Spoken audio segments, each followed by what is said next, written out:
is the NBA on NBC. Today, the world's greatest athletes are showcased in the 45th annual NBA All-Star Game. The 1995 NBA All-Star Game has come to Phoenix. A beautiful 67-degree day in the Valley of the Sun. You're looking at a sold-out America West Arena in Phoenix, Arizona. And we're getting ready for the start of the 45th NBA All-Star Game. Hi, everybody. I'm Marv Albert, along with Matt Gukas and Steve Snapper Jones. First, a look at the East. Shaquille O'Neal, Matt, making his third straight All-Star appearance. Now, you go back to last year, and Shaq did not see much of the basketball. Perhaps a victim of a freeze-out. There were double and triple teams, but this year he has brought along his point guard and his good friend, Anthony Hardaway. Well, Shaq was definitely upset with the double and triple teaming and the fouling. The thinking being that the All-Star Game is just not the setting for it. But now, Marv, with his own head coach, Brian Hill, and his own point guard, Penny Hardaway, Shaquille O'Neal could be leaving this building tonight with his own MVP trophy. All right, there are a host of new faces on the Eastern squad, while Steve in the West, it is a veteran-geared squad, and there's no question the crowd favorite will be Charles Barkley of the Phoenix Suns. No question that Charles Barkley will be the sentimental choice. And Marv, what's worse than a sentimental choice? One that's chasing history, and that's what's at stake for Charles Barkley this afternoon. He could become the first player in NBA All-Star history to be an MVP in the East and in the West. His first one was in Charlotte. Now, you know his coach knows that. All the state of Arizona knows that. No way he gets that hardware. All right, the West has won 2 of the last 3 All-Star games. We are getting ready for the 45th installment. So, let's meet the players. Welcome to America West Arena and the 1995 NBA All-Star Game.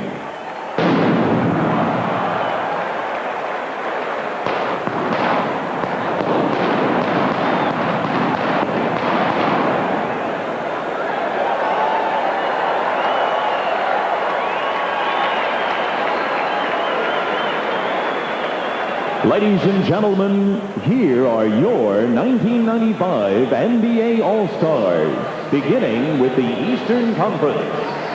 The head coach is a man who in 2 seasons has made his team a power in the Eastern Conference.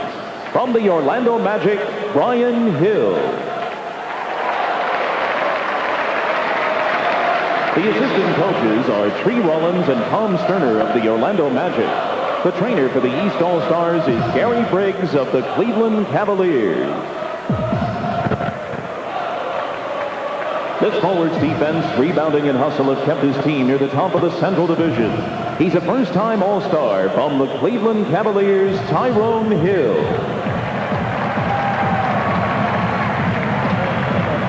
A member of the All-Rookie first team last season and an All-Star for the first time. He has the size to play inside and the skills to play the perimeter. From the Milwaukee Bucks, Vin Baker.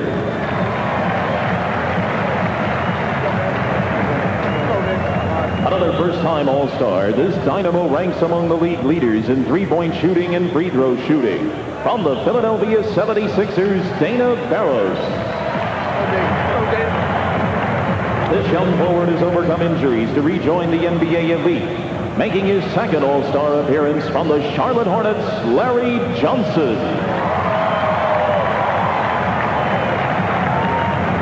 This classy veteran is an All-Star on the court and in the community.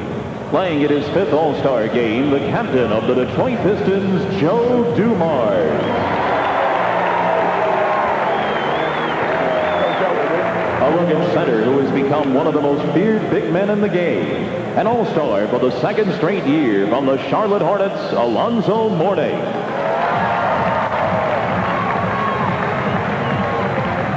This 7-foot center led his team all the way to the NBA Finals last season. He's making his 9th All-Star appearance from the New York Knicks, Patrick Ewing.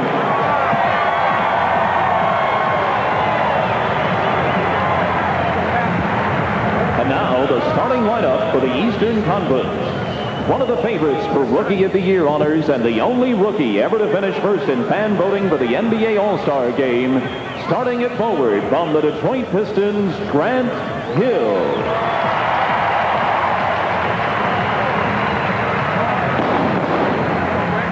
And at the other forward, a five-time All-Star and the most valuable player of the 1994 NBA All-Star Game from the Chicago Bulls, Scottie Pippen.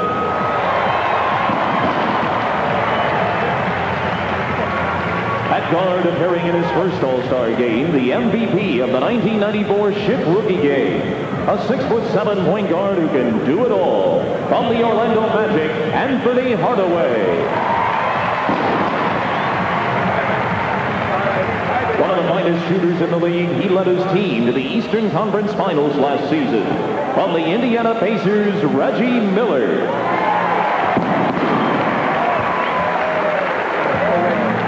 And at center, starting in his third straight All-Star game, an NBA giant in every sense of the word. He leads the league in scoring. From the Orlando Magic, Shaquille O'Neal.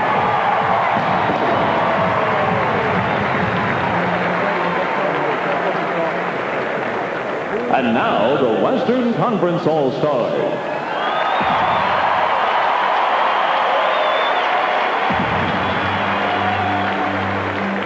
The head coach is an All-Star veteran, both as a player and a coach. From the Phoenix Suns, Paul Westphal.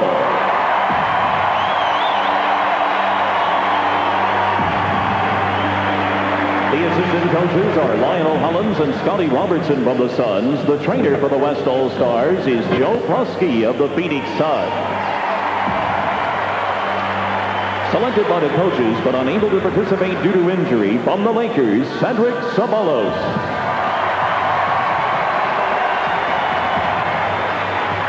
This dominating defender leads the league in rejections, playing in his second All-Star game from the Denver Nuggets, Dikembe Mutombo. This versatile forward handles the ball like a guard, and at 6'10", can more than hold his own in the front court. From the Seattle Supersonics, Detlef Schrempf.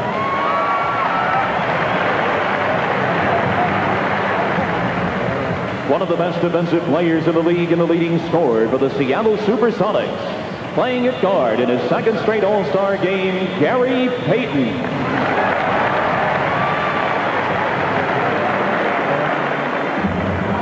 This 7-year veteran was the highest scoring guard in the NBA last season. An All-Star for the third time from the Sacramento Kings, Mitch Richmond.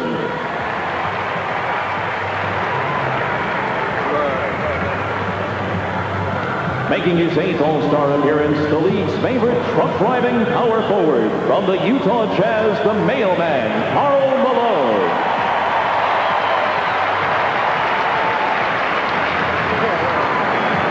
This veteran point guard just became the NBA's all-time leader in assists, playing in his 7th All-Star game from the Utah Jazz, John Stockton.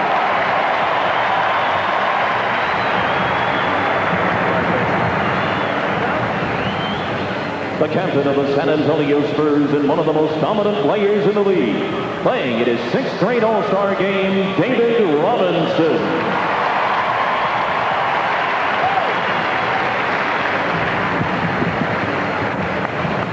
And starting for the Western Conference All-Stars, at guard, a 3-time All-Star who's made more three-pointers than any other player over the past 2 seasons. From the Phoenix Suns, Dan Marley.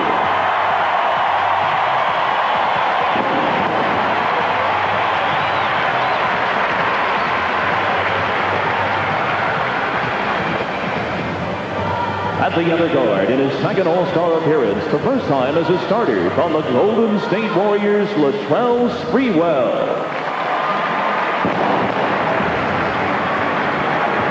Let's go, baby. Let's go, baby. At center, a 10-time All-Star and the 1994 NBA Most Valuable Player. From the NBA champion Houston Rockets, Hakeem Olajuwon.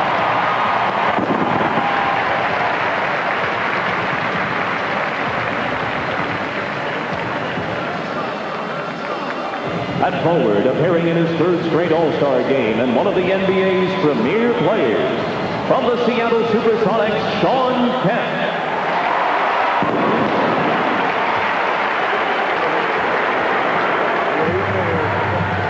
Go to work. And at the other forward, a 10-year veteran. He was the 1993 NBA Most Valuable Player, a 9-time All-Star, and the heart and soul of the Phoenix Suns, Charles Barkley.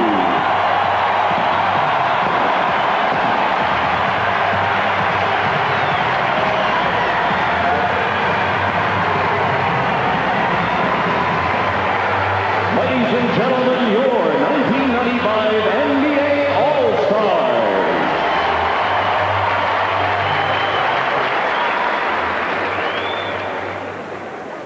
Please stand for the presentation of our colors by the U.S. Marine Corps Color Guard.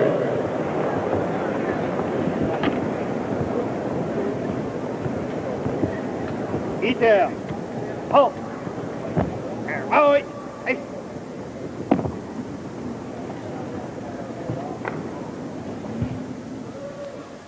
And now to honor America with the singing of our national anthem.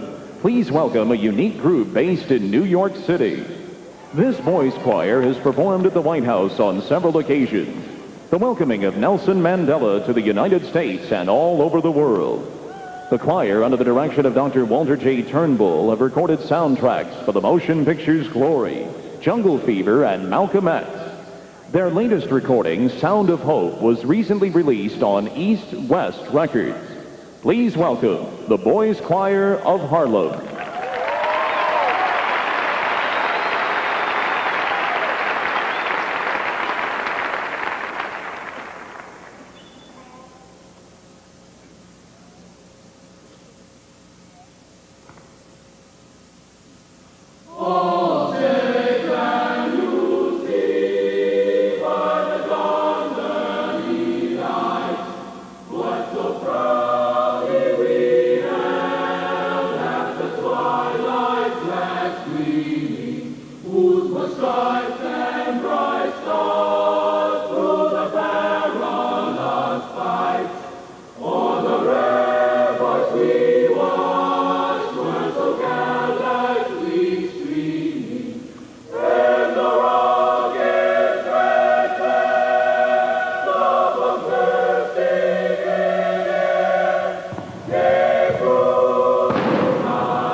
It has been a 4-day celebration here in Phoenix leading up to this. And we'll be back with the NBA All-Star Game in just a moment. The NBA All-Star Game is brought to you by Miller Lite. You can expect great things from the great taste of Miller Lite. By Eagle. Test drive an Eagle Vision at your local Eagle dealer. And by Nike, who encourages you to participate in the lives of America's youth.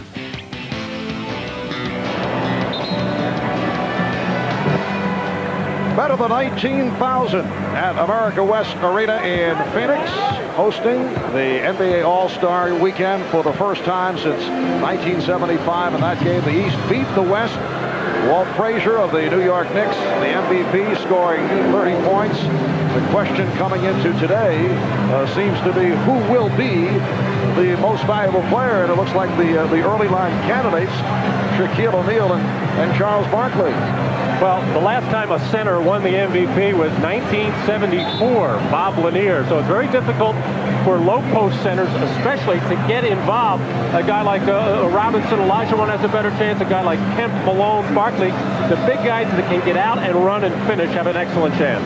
Now, Charles Barkley seems motivated. Normally he's got on socks for Elliott Perry, but he's happy, he's spry. Normally at the start of these games, he's not nearly as active, so we could see something special from Charles Barkley right from Jump Street. Is Charles wearing the high socks in honor of his Phoenix Suns teammate Elliot Perry, who has gone with that look. I don't see Scottie Pippen going with the red shoes. He was the MVP of last year's All-Star game. The officials, Dick Bavetta, making his second All-Star appearance, and Jack Neese and Steve Javie making their first All-Star appearances. And they go right to Shaquille. Single coverage by Olajuwon. And rebounded by Sean Kemp of the Seattle Supersonics. Well, this is the way the Phoenix Suns and Paul Westphal like to play Shaq. They would prefer that he make shots. They don't want to give him dunks or layups, but they're not going to double team him early. Well, Shaquille last season missed his first 8 in the All-Star game, went 2 for 12 from the field. Olajuwon with the jump hook to get it going. Paul the West. Anthony Hardaway of the Orlando Magic. Now let's remember that Paul Westphal was an offensive player, and he loves offense, so you're going to see some points scored, and the ball is going to be up and down. Kemp finally gets control. And this is Latrell Sprewell of the Golden State Warriors going to the jump shot. Paul Westphal was saying earlier that he could single-handedly make Grant Hill the most valuable player of the game. You may ask how. He said by putting Charles Barkley on him defensively. He was just on him there. He tried to force some baseline, gave him an open jumper, which is Grant Hill's weakness so far in the early part of his career. The rookie from Detroit, the leading vote getter in the All-Star game, missing on his first attempt. Barkley played by Hill. This is Dan Marley for 3. And back comes Hardaway. Scottie Pippen on the pull-up. Yes. It's the West 4 and the East 2. Well, typical of any All-Star game, it seems, any player who has the ball in their hands as they cross midcourt, they're going to let it fly. And Marley does let fly, does not get the roll. Kept alive by Olajuwon, who pops it out. Well, Marv, nobody's having a rougher All-Star weekend than Dan Marley. You know, he taught the kids $1 million shot. That doesn't come through. All he's been hearing this weekend is trade, trade, trade. So he would like to have a good game this afternoon, and he's got to see one of those three-point shots go in. And Dan did not fare well in the long-distance shooting. As they hit on the alley-oop, cut by Hardaway. Grant Hill playing that pass that was right on target. And Penny let that thing fly from about 27, 28 feet, just with a little bit of eye contact with Grant Hill. Perfect pass. The game is tied at 4. Olajuwon, played by O'Neal. Well, Shaquille getting that first field goal out of the way early here today. Well, I asked Penny yesterday if he felt any kind of extra pressure to get the ball more to Shaq. He said, no, just any normal time he's open or running on the break, I'll get it to him, but I'm looking for the other players as well. Barkley not able to hit from downtown. Sean Kemp able to spin on Pippen, and the game is tied at 6. Well, with Pippen and Grant Hill playing the forward positions for the East, they are small forwards, actually. So the bigger guys like Kemp, like Barkley, like Karl Malone, when they come in to play against them, will have an overwhelming advantage inside. Reggie Miller had a notion to fire it up from some 35 feet away. And again, it's Shaquille. This time, dished it off. Scottie Pippen from Shaquille O'Neal. Well, that's how you beat a double team or a triple team. Kemp came to help. Shaq found the open man. The East by 2. Grant Hill with the steal. Leading O'Neal. Well, if there was some concern about how the East was going to play because they've got all of the young players, we can see that's not the story because they are playing good, sound, basic basketball and making the West have to earn everything that they get. Barkley with his first. The East leading 10-8. And the West not getting back. Grant Hill takes advantage. Well, they were back. It's just that Charles Barkley was looking for a man and a bigger man. And as Paul Westphal very prophetically said, Grant Hill will get wide open against Charles. And Barkley had it knocked away, and there's the first foul of the day. Now, Matty, you talked about the way that they connected with their eyes, and you said Grant Hill had some problem with the jump shot, but no problem with the dunk. And there's Shaquille O'Neal wide open underneath. Hardaway with his head up at all times finds the open man. Hill called on that foul. Fadeaway shot by Barkley. The East 12 and the West 10. The East has hit its last 6 shots. Anthony Hardaway wearing the bandage over the left eye. Took a couple of stitches last week. Result of an inadvertent elbow by Derek McKee of Indiana. Here's Marley. Rebound, Sprewell. For Marley. Marley on the 10. That's the kind of weekend it's been for Dan Marley. It takes 3 of everything in order for him to get it done, but he finally gets his first 2. And missed his first 5 shots. Now double coverage on O'Neal. Again finds an open man. Miller is rejected. Sprewell leads a 4-on-2. Barkley for 3. And last touch by Marley. And a timeout is called. Well, Dan Marley releasing on the jump shot, taking off, getting this fast break opportunity, but with a little bit of a hoop-de-doo finish, not really taking it strong, but he does come back and stays on the offensive board as the Eastern team, very slow in transition defense, giving Dan Marley an easy chance. The game is tied at 12. You are watching the NBA on NBC.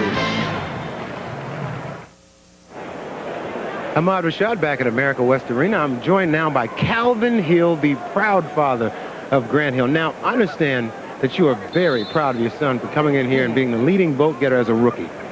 Well, you know, I guess humbled is the word. I mean, you know, you look at these players, and obviously I think it's because Grant is new and fresh and got a lot of exposure at Duke, but, you know, humbled and proud at the same time. Well, I also want to let the people at home know, because I do inside stuff, that you flew all around the country, to every arena in the country, and stuffed the ballot box. Well, you know, the old Cook County vote came in at the end, and except it didn't come from Cook County, it came from Northern Virginia. All right, Calvin. Back to you, Marv. Thank you, Ahmad. And Grant Hill wearing Calvin's number 35 from Calvin Hill's NFL days. St. Charles Barkley playing in his 8th game wearing number 8. Alonzo Mourning, 25 for his age. Grant Hill says he can't believe that he is here taking part in the All-Star game. Says he feels like he won one of those fantasy contests where you get to hang out with the All-Stars for a weekend. These are some of the guys that he watched in his high school days. He was very hyper before the game and hardly could contain himself. He seems to be calming down now. You know, during that exchange while Calvin Hill was speaking to Ahmad, we saw some great hands defense. No points have been scored. So both teams have been able to get back and made some pretty good saves. Patrick Ewing of the New York Knicks has come on for the first time, as has Joe Dumars of the Detroit Pistons. Gary Payton of Seattle feeding to his Sonics teammate Sean Kemp. And the West leads 14-12. Well, defense is never a priority in All-Star games, but transition defense seems to suffer the most. Where players are always thinking, attack the basket, score, make a great play, and they just do not get back on defense, so there'll be a lot of breakaway layups like that. Now Hill posting up, gives it up to Ewing. So Patrick Ewing, who has performed very well in All-Star competition, hits on his first field goal attempt, and the game is tied at 14, 5:20 remaining in this opening quarter. Elijah with a beautiful spin. And the West up by 2. A lot of that breakdown in transition defense, though, comes because you're not familiar with these guys. You don't know when the shot's going to come up, and you're caught looking. Scottie Pippen, a forced shot. Ewing. And Patrick Ewing hitting on his first 2. Made reference earlier to the trade rumors revolving around Dan Marley, and Dan says that it has already spoiled his weekend. Foul called on Hill. Foul substitute 35, Grant Hill. Well, next week, Marv, you and I will be in New York for a rematch of sorts of the NBA Finals. These two teams have already met once on a beautiful spin move by Akeem Olajuwon against Ewing. And now Patrick left wide open as Grant Hill threw the defense to him and shoveled off nicely. That might be the difference between the two centers, and that one likes to get inside a little bit more. Patrick Ewing has a tendency to stay out on the perimeter a little bit more, but they're both having great seasons. Alonzo Mourning called for the foul, and Sean Kemp will go to the line. One of the things that the coaches are concerned about in these All-Star games, in particular in the first 3 quarters, they want to divvy up the minutes as equally as possible, with the starters maybe getting a little bit of an edge. And then as the fourth quarter comes into play. They start thinking about how they're going to win this game. That is the object here. There is a money difference, and there's a pride factor. Both these teams want to win the game, and we'll see it heat up as we move along. Now, this is a little bit different because both coaches got players, and and one's got the hometown team on him, so it'll be interesting to see how Paul Westphal handles Marley and Barkley down to stretch. Off the double team on Morning, it was nearly picked off. Dana Barrows, who just checked in, able to rescue it. Dumar's script. And Mitch Richmond with his first opportunity. Larry Johnson chasing it down and able to save it to his Shawnee teammate, Alonzo Mourning. Dana Barrows of the 76ers for Patrick Ewing. On the Knicks, the foul is called on Kemp, getting the shoulder in on Ewing. Patrick Ewing playing his best basketball as a pro. He was the player of the month in January. They see the move by Ewing, which will put him at the line.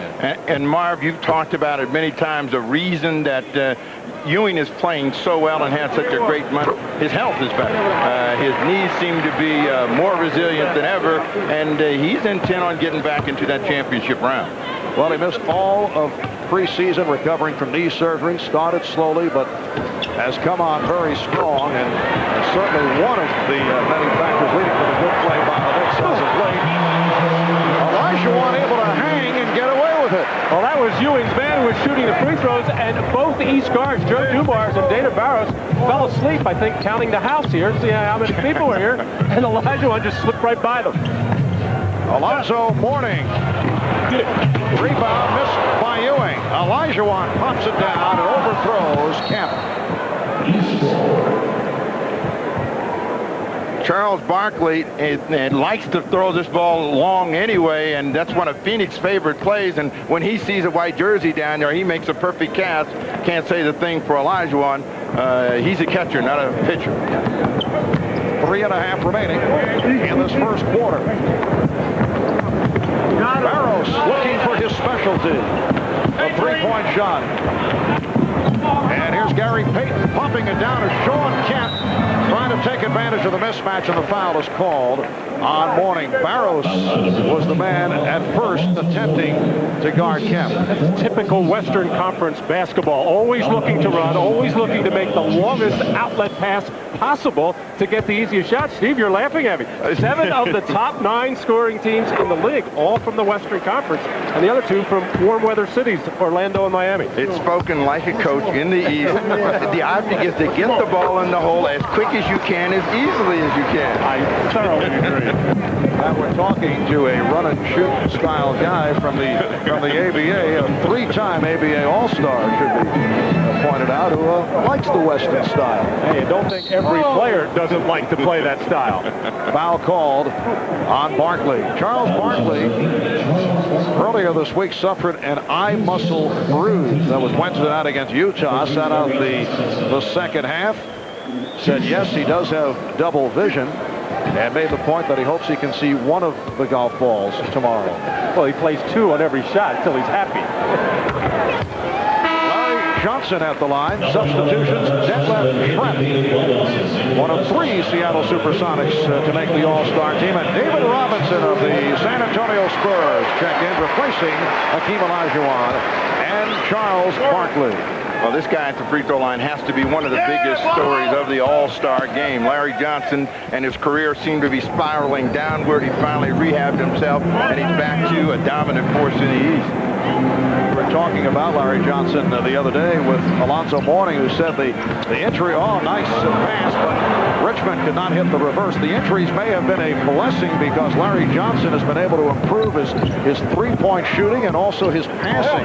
So other phases of the game have come on, although he does not have the usual explosion that he had in his earlier years. But it is much better, Mark, than what we saw in the summer at Toronto. So he is making strides in that area as well. Patrick Ewing called on the foul. The danger of defending David Robinson in an open court is you can get embarrassed. He plays like a forward. A nifty little crossover is the reason he gets to the basket, and Patrick Ewing has to slap him across the wrist.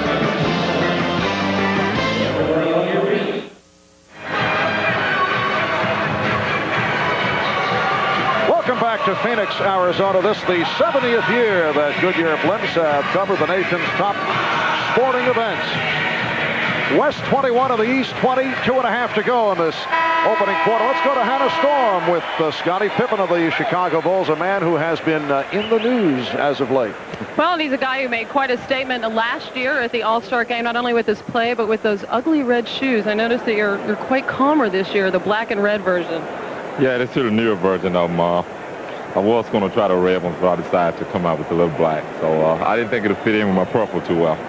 Well, you know, a lot of people have been hoping that you'd wear a different color shoes maybe coming up. A lot of trade rumors flying this week. The folks in Phoenix have made it clear they'd love to have you here. Talk of you maybe going to the Rockets. Is it your sense that you might be traded, or do you think you might be staying in Chicago? Well, right now, I mean, I'm in Chicago, so, you know, I'm going to leave it at that and just let whatever happens take place. You said you'd like to come here. Do you still feel that way? Well, definitely. I mean, this is a championship caliber team, a team that contend for a title. So if I'm traded here, you know, it'll be more than welcome for me. Scotty, with all the frustrations that you've gone through this season, how have you maintained an all-star level of play? Well, basketball is the most funnest thing in my life right now. And I enjoy it when I go out and play. I play hard, and you know, it's just been the fun part of this season for me is that I've been having a good season and having a good time. All right, thanks, Scotty. Continue to have a good time this afternoon. Mark? All right, Hannah, Sean Kemp called for the foul to put Alonzo Mourning on the line. No question Scottie Pippen looking to go elsewhere, but it's interesting how a trade was constructed the last couple of days, because he has been asked would he like to play for Phoenix, and of course he's saying sure. Most guys around the NBA wouldn't mind playing for certainly one of the best organizations in basketball. So a proposed deal was put together in the newspapers. Pippen for Dan Marley. Wesley Person was one that was suggested, and that's a deal really that can't be done. Person is in the first year of a contract, can't be included in a multiplayer trade, and the Bulls have indicated if a deal is made, they want lottery picks. And as we mentioned earlier, Marley has said this has all ruined his weekend because he wants to stay right here. Ruined his, and their GM and chairman of the board, Jerry Colangelo, has been having a little bit of fun with it, and they pushed it to a new level when he said it could be 50-50 that it was possible. Or he said 50-50 that it might not happen. David Barrows hits the three, and the West leads 25-24. And back comes the East. Dumars given the shot. Rebounded by Robinson of the Spurs. And here's Richmond of the Sacramento Kings. Schrempp. Payton and Richmond in the backcourt now. Schrempp with Robinson and Kemp up front. Schrempp for three. And Mourning rebound. Well, about 11 seconds went off the shot clock at that time. They might as well turn that thing off. Both teams looking to be very aggressive offensively. The first shot that shows it's going up. Barros went wide of the mark, and Robinson with the rebound. Real question, Matt, will be can the East really take the pace of the game since they are not used to up and down, up and down. And Sean Kemp knocks down his third field goal. I don't think there's any question that they will be able to play that pace. As I said before, they all like to run up and down. Remember the Charlotte Hornets? They used to go up and down. Now they're a more defensive-oriented team. We have two Hornets out on the floor right now. Kemp is the high man. He has 9 points. He's hit 3 of 3 from the field. Nice hook by Mourning to answer for Alonzo his first field goal. The West leads by 1. And again, the fast break pays off. It's Kemp with 11 points. The West 29 and the East 26. Half minute to go in this opening quarter. And a leg block is called. A new 24 will be posted. The reason that Sean Kemp is playing so well, no slam dunk. You know, he wanted to be the slam dunk champion, could never get it done. David Robinson throws that one down, but Sean Kemp has been very active here early. He has put all of his intentions on playing a solid game this afternoon. Sean Kemp entered the NBA at age 19, did not play college basketball. He has come a long way. This is third All-Star appearance. Ewing against Robinson, and Patrick Ewing has had the touch. 3 out of 4 from the field. He's the high man for the East with 8. The West leads by 1. We're down to 10 seconds to go in this first quarter. Mitch Richmond fires. Yes. Out of 3 seconds in the quarter. The West by 3. Barros setting up Mourning. So that is the end of the first quarter of the 45th NBA All-Star Game in Phoenix. Shawn Kemp has led the way, 4 of 5 for the field. He has 11 points in all. Shawn Kemp was able to beat everybody up and down and show a lot of that athleticism. Boy, he's got his eyes on an MVP, stealing it from my man Charles.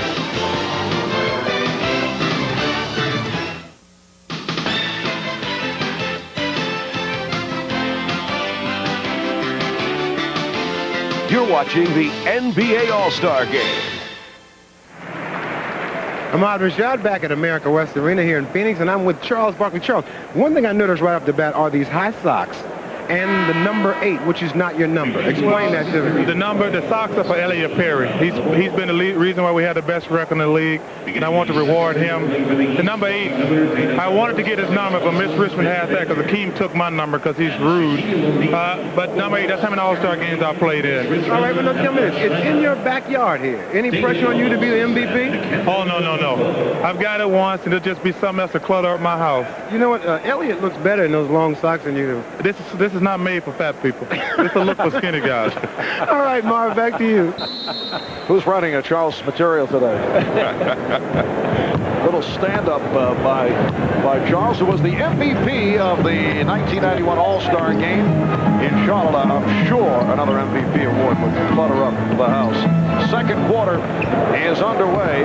The East 11 for 25 from the field in the first. The West 13 of 27. Kempe Mutombo of the Denver Nuggets on the floor for the first time. Peyton not able to hit that three-point attempt. And last touched by Vin Baker of the Milwaukee Bucks, who has come on for the first time. Vin Baker is just tickled. I spent some time with him the other day. He just can't believe he's here. He's playing with a losing team, but all the coaches in the Eastern Conference have seen quite a bit of Vin that they like. And Mutombo, a man who did not make the squad originally, was very upset about it. Then when Cedric Sabanos suffered the injury, Mutombo was added to the roster. The West leading 33 to 28. Reggie Miller for 3. And back comes Peyton.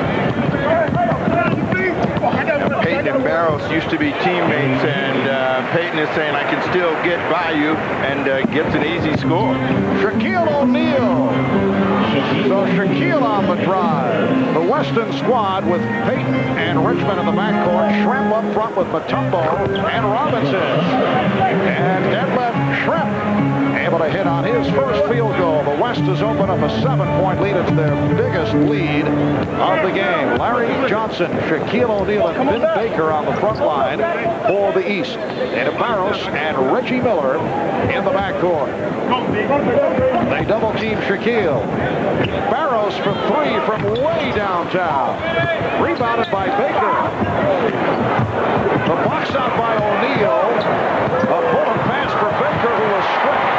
And here comes Peyton. The hot dog move by Peyton, and then comes up short. Gary Payton's eyes have lit up when he has little Dana Barros in the open floor. He's thinking take him to the rim because the first couple of perimeter shots by Gary haven't been close. You see him right there, but that's prime time. That's not hot dog. That's prime time. Oh, I see. It's all point of view, isn't it, Steve?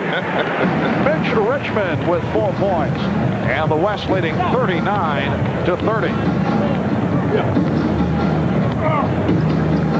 Larry Johnson with much daylight hits the 3. That is his first field goal. A 6-point lead by the West. Alonzo Mourning told us that he thought that Larry Johnson was their best three-point shooter. And that's part of that development that you had talked about because of the back injury. And that was an example of it.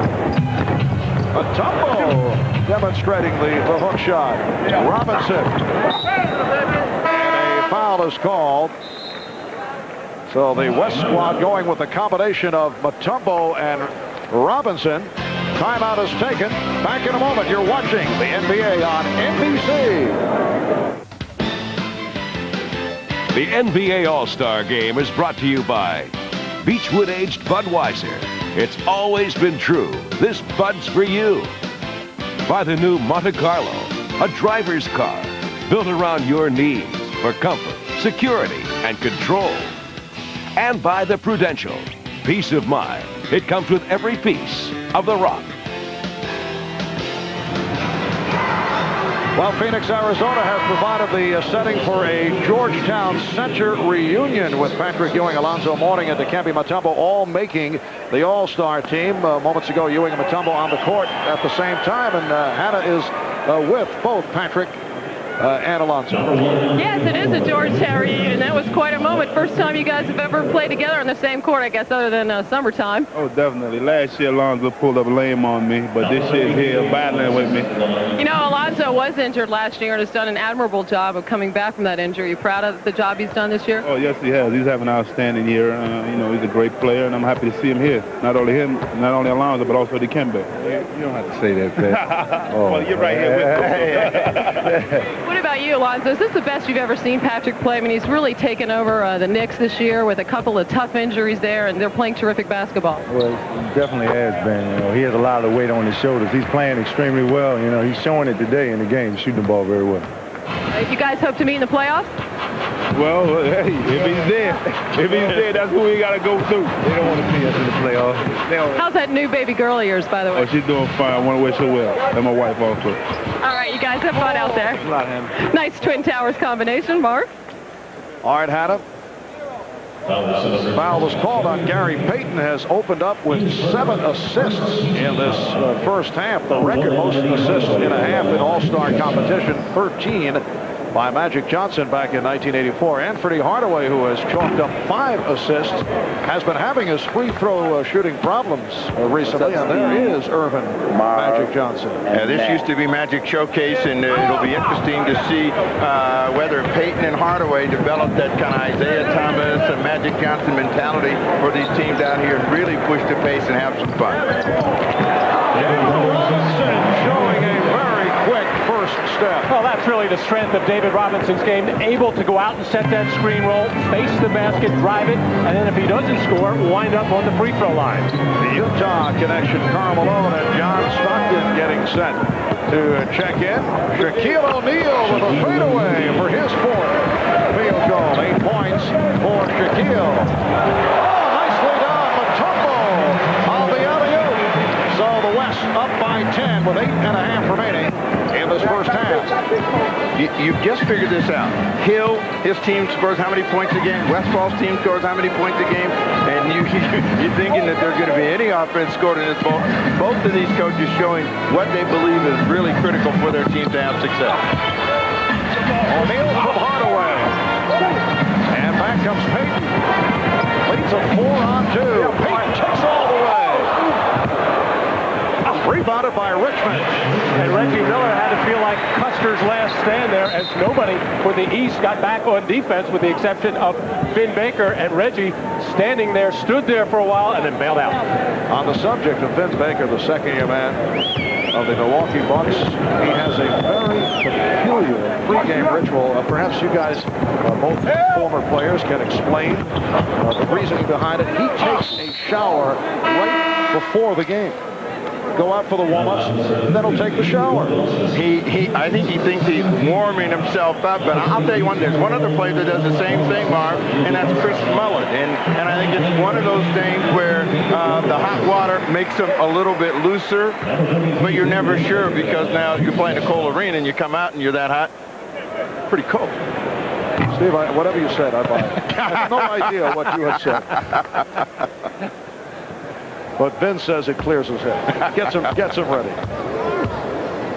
The West 47 and the East 35. O'Neal keeping it alive. The East is 5 of 10 from the foul line. John Stockton of the Utah Jazz. Mutombo up front with Malone and Trent, Stockton and Richmond in the backcourt. Shrimp. Mutombo kept it alive, as does Richmond. And the West has opened up a 14-point lead. That was the most patient offensive sequence we have seen. The West swinging the ball, looking for a good shot. And it's amazing that you do get good shots and then good offensive rebounding opportunities when you make the defense move. But that's not the object of this ballgame. And Shaquille goes to his move. Dick Bavetta making the call. So the foul on Mutombo. Timeout taken, 6:54 left in the half. A moment ago, we got a glimpse of Magic Johnson. Remember, Magic voted a 1992 All-Star starter by the fans despite retiring prior to the season, and he ended a marvelous NBA career in storybook fashion, putting on a show with 25 points in 29 minutes, winning the MVP in a truly memorable day. Let's go to Ahmad with Magic. All right, thanks, Marv. Now, as I watch this All-Star game, we just saw those highlights. It just reminds me and reinforces the fact there will never be another Magic Johnson. Well, thanks, Ahmad. But, you know, it was a lot of fun when I played, and we had a good time. And our thing was to appeal to the crowd. We tried to run the ball up and down. Then when you have Showtime players like Michael Jordan, Dr. J, and Larry Bird, and Dominique Wilkins, all those guys that were in their heyday at that time, it made it fun for everybody. But it's still fun for you. You still show up and watch these All-Star games. Oh, no question about it. Always the NBA Finals. I love basketball. I love the NBA. And it is fantastic. You know, only thing is we just were spoiled in the 80s. Now we had to get used to our stars of the 90s. And we have some great stars in Shaquille and Hardaway and Pippen and Charles Barkley, you know, Reggie Miller and Hakeem Olajuwon, David Robinson, Patrick Ewing. I could tell just on and on and on. John Stockton, Karl Malone, you know, just all of them. And the fans just had to give them some time because these guys can really play, and the NBA is not going anywhere. It lasted. It went on before Michael, myself, and Larry. It's going to go on after us. You know what the only constant is? The All-Star at the mic, and that's Marv Albert. Marv? There you go. Hey, Marv, Steve, Matty. Ahmad, I don't know what to say.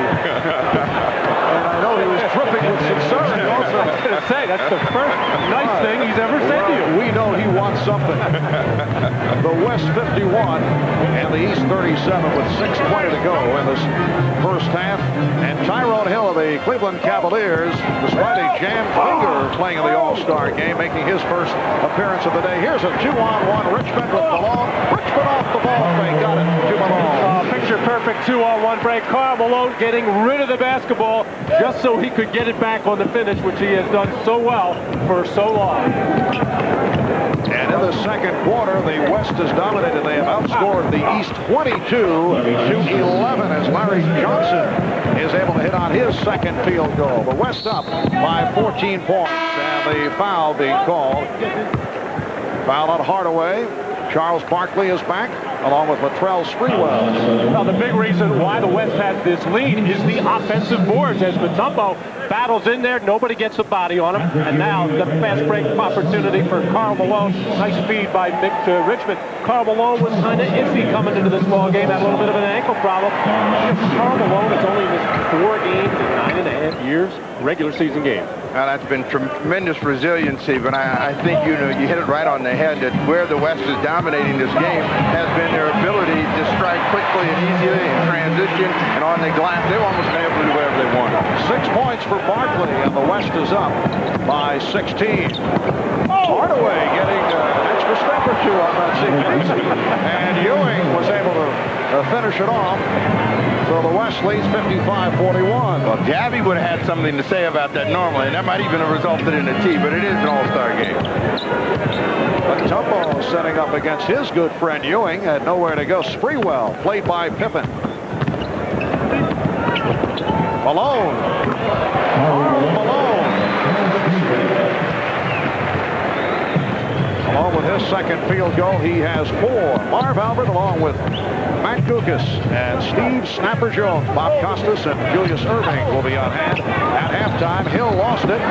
Recovered by Hardaway. Hardaway blocked. Rebounded by Hill. Hill gets inside, yes, and it counts. Tyrone Hill of the Cleveland Cavaliers with the basket, and he'll go to the line.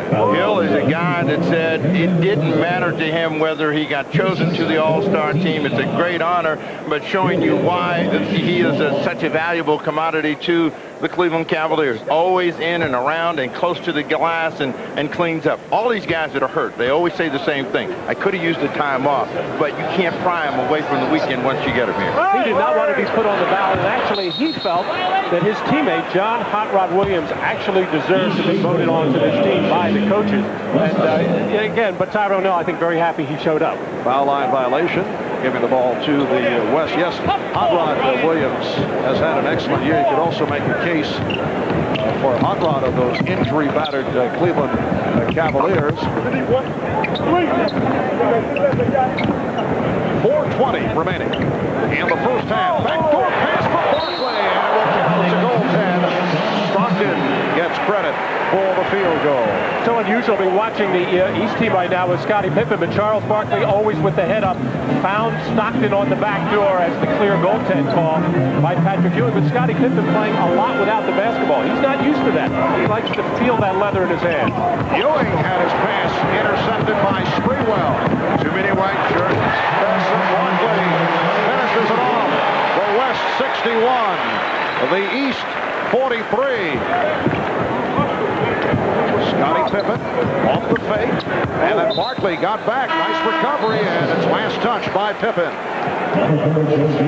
Charles Barkley starting to get involved now, and that will really get this crowd going as Sprewell finds Charles streaking down the left side, and then Charles getting back in transition defense, which is something he has always done ever since he got in the league. He knew it meant playing time. A little traveling music, perhaps. All he needed was a trampoline. Barkley giving it off to Sprewell. Now, the guys in purple are going to have to call 911 because they're having trouble getting up and down. Grant Hill's the only one that really is staying fresh in his transition game. 63-47, the West. Because we have seen very few whistles on obvious violations. Open shot for Hill. 10 points for Grant Hill. Says he feels he's aged about 20 years the last 3 months, making the transition from college. He says at times he feels physically and mentally drained. What a rookie season, though, it's been for this young man. Grant Hill opened everybody's eyes to his great all-around ability, particularly the ability to play above the rim. You have seen a lot of Grant Hill highlights, catch and drop. He has been spectacular for Detroit and is going to be a terrific all-star. So he starts right off with a lot of appearances. 2:07 remaining in the half. The West by 14. You're watching the NBA on NBC. A flashback to the 1983 All-Star Game played at the Forum in Los Angeles, and the Dr. Julius Erving put on a Hollywood-type performance. A game-high 25 points, and his East team won the game. The Doctor would win his second All-Star MVP award, his first coming back in 1977, and Julius will be alongside Bob Costas and Pete Messi presenting the Prudential halftime report. They'll take a look back at great plays for the first half of this NBA season and check out the divisional races. We have 2 minutes and 7 seconds to go in this first half. The West on fire with a 63-49 lead. It's interesting. You look at the breakdown of the West shooting from two-point range, 28 of 42, 68% from the floor, but they're 0 for 11 from three-point land, which obviously has not hurt them. Malone is fouled by Tyrone Hill, and Karl Malone will head to the line. I thought with the starting lineup of the Western Conference, Sprewell and Marley, that Charles Barkley would have to be the ball handler. In fact, Charles had said, this is the first time I'll ever be on the floor where I am a better dribbler than the guards. But right now he's out there with John Stockton and making a beautiful feed to the curling Karl Malone. Well, the play has been open enough to where all of these guys can see and make passes, and that's the reason that things are going so well. They might be talking about one day playing together.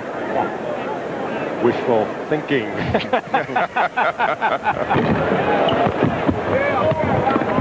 5-point man of the game. Sean Kemp leading the West with 11, 10 apiece for Shaquille O'Neal, Grant Hill, and Patrick Ewing.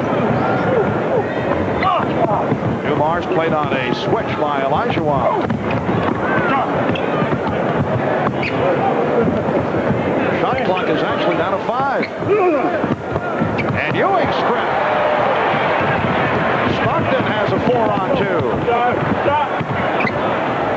Barkley. Well, that's one we have not clock. 10 points for Charles. Pippen for 3. Yes. Scottie Pippen answers, and the West leads 66-52. Brian Hill is probably going to look at that stat sheet at halftime and say, let these guys shoot three-pointers. We can't guard them inside, so if they just sag everything in, we might see a change. But right now, it's been a dominant effort by the inside people up front for the West. Karl Malone has 9 points. Earlier today, Rush Limbaugh, as we saw on the pregame show, talked to the West squad as per request of Paul Westphal as Rush turned it around. Malone was able to slam it. I'm assuming, though, that, and as I watch Malone come in from the right, that there was heavy emphasis to that side. 40 seconds to go in the first half. 70-52, commanding lead by the West. Dumars with his first field goal. Steve, you mentioned that Brian Hill will talk about letting them shoot the threes. First of all, his team's going to have to get back on defense and then rebound. Timeout has been called with a half-minute remaining. They don't get up for no 20s now. You talk about Karl Malone and coming in from the right. He's been effective in a short period of time. I mean, Matt Gukas wrote me a note. Stockton and Malone haven't played, and about 15 minutes had gone by. Suddenly, they're in the ball game and a huge impact. Malone showing the ability to shoot. That's the biggest improvement in his game. He's always had the power. And how many times has John Stockton made this play? Of his 900 assists, about 7,000 of them had to be to Karl Malone on plays just like that. Yeah, he's John Stockton is closing in on 10,000 career assists. You look at what Karl Malone has been able to do in All-Star games. He knows how to get the ball in the hoop. And Dumars comes back for the East. Nice lead pass. Joe Dumars finding Alonzo Mourning on the hop. Scottie Pippen. They have gone to the backcourt, but no violation is called. And a loose ball foul against the East. Joe Dumars with great vision finds Alonzo Mourning, and Mourning is not going to miss this one. And even though Malone got a piece of it, the power of Mourning showing right there, puts the cap on it. Smiling about that. Give me 2 more, though. And to show you it is an all-star game, Scottie Pippen getting that steal in midcourt with about 17 seconds to go in the half. Normally the coach will hold you, make you hold it out. Let's take one shot. Scottie was open. He let it go. Alonzo Mourning called for that foul. It puts the East over the limit. And the West has outscored the East now 40-28 here in the second quarter. Karl Malone has 12 points. And Karl Malone, normally the guy in the league who goes to the free throw line more than anybody. That's Shaquille O'Neal and David Robinson. Now, Karl's down to about 8 a game, mainly because he's become more of a face-up jump shooter from about 17 feet. Less free throws for him. His free throw shooting has come a long way since his rookie season. Final seconds of the half. Hill. Rebound Malone. Stockton eyeing the clock. Lets loose. And that is the end of the first half here in Phoenix, with the West leading the East 72-56. 55% shooting by the West. The high point man Malone with 12, 10 apiece for Grant Hill, Shaquille, and Patrick Ewing. Stay tuned for the Prudential halftime report coming up right after these messages.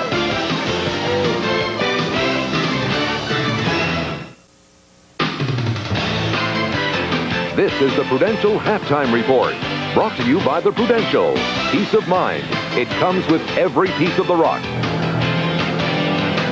The West is the home club. They led by as many as 18 at one time in the first half. They lead by 16 at halftime, 72-56. Karl Malone played only the last 8 minutes. He leads all scorers with 13. Kemp has 11, and Barkley 10. Bob Costas back along with Julius Erving and Peter Bessie. Doc, a thought on the first half. Oh, I'll tell you, Paul Westphal showing a little bit of experience in these All-Star games in the second quarter.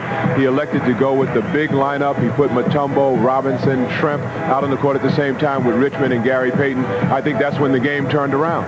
Peter. I don't think it's strategy. It's definitely the home court advantage of the West. No, we know it's all about talent. The West has more talented teams than the East. They have more talented players. The East has 4 players from sub-500 teams. The West only has 1 player, Latrell Sprewell. Well, folks, as you've seen in the first half tonight, the NBA generates plenty of material for the highlight reels, and we've got 2 minutes of some of the best plays from the first half of the season, compiled, as Marv Albert would say, by our crack staff. Roll it.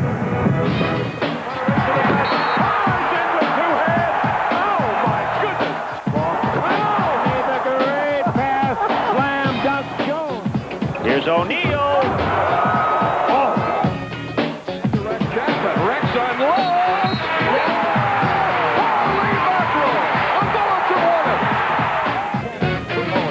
Great by Styles. Oh, yes. My. Hardaway putting the move on Starks. Hardaway with a spectacular maneuver. They dig it out. Richardson's got it stumbling. Does a 360 10 with the dribble. A great play. Underneath it. He gives it out for center. Gets it to Van Exel. He makes a wish. Oh! Hardaway 1-on-2 behind the back. Split throw. Pass to Anderson. Tries to blow by him. And he does. He puts it on warning. Round to Kidd and his pass. Off the glass. Back to Kidd with a layup. Well, what a feat. Carmelo. What a play.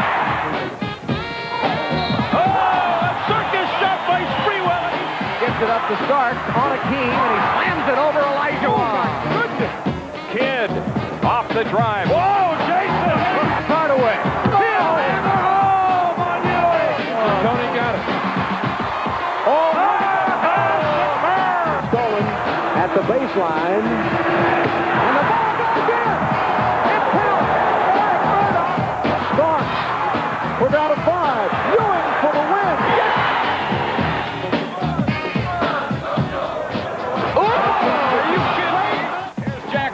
Beats Mashburn, got bumped to 360, grab boom, baby, how about that?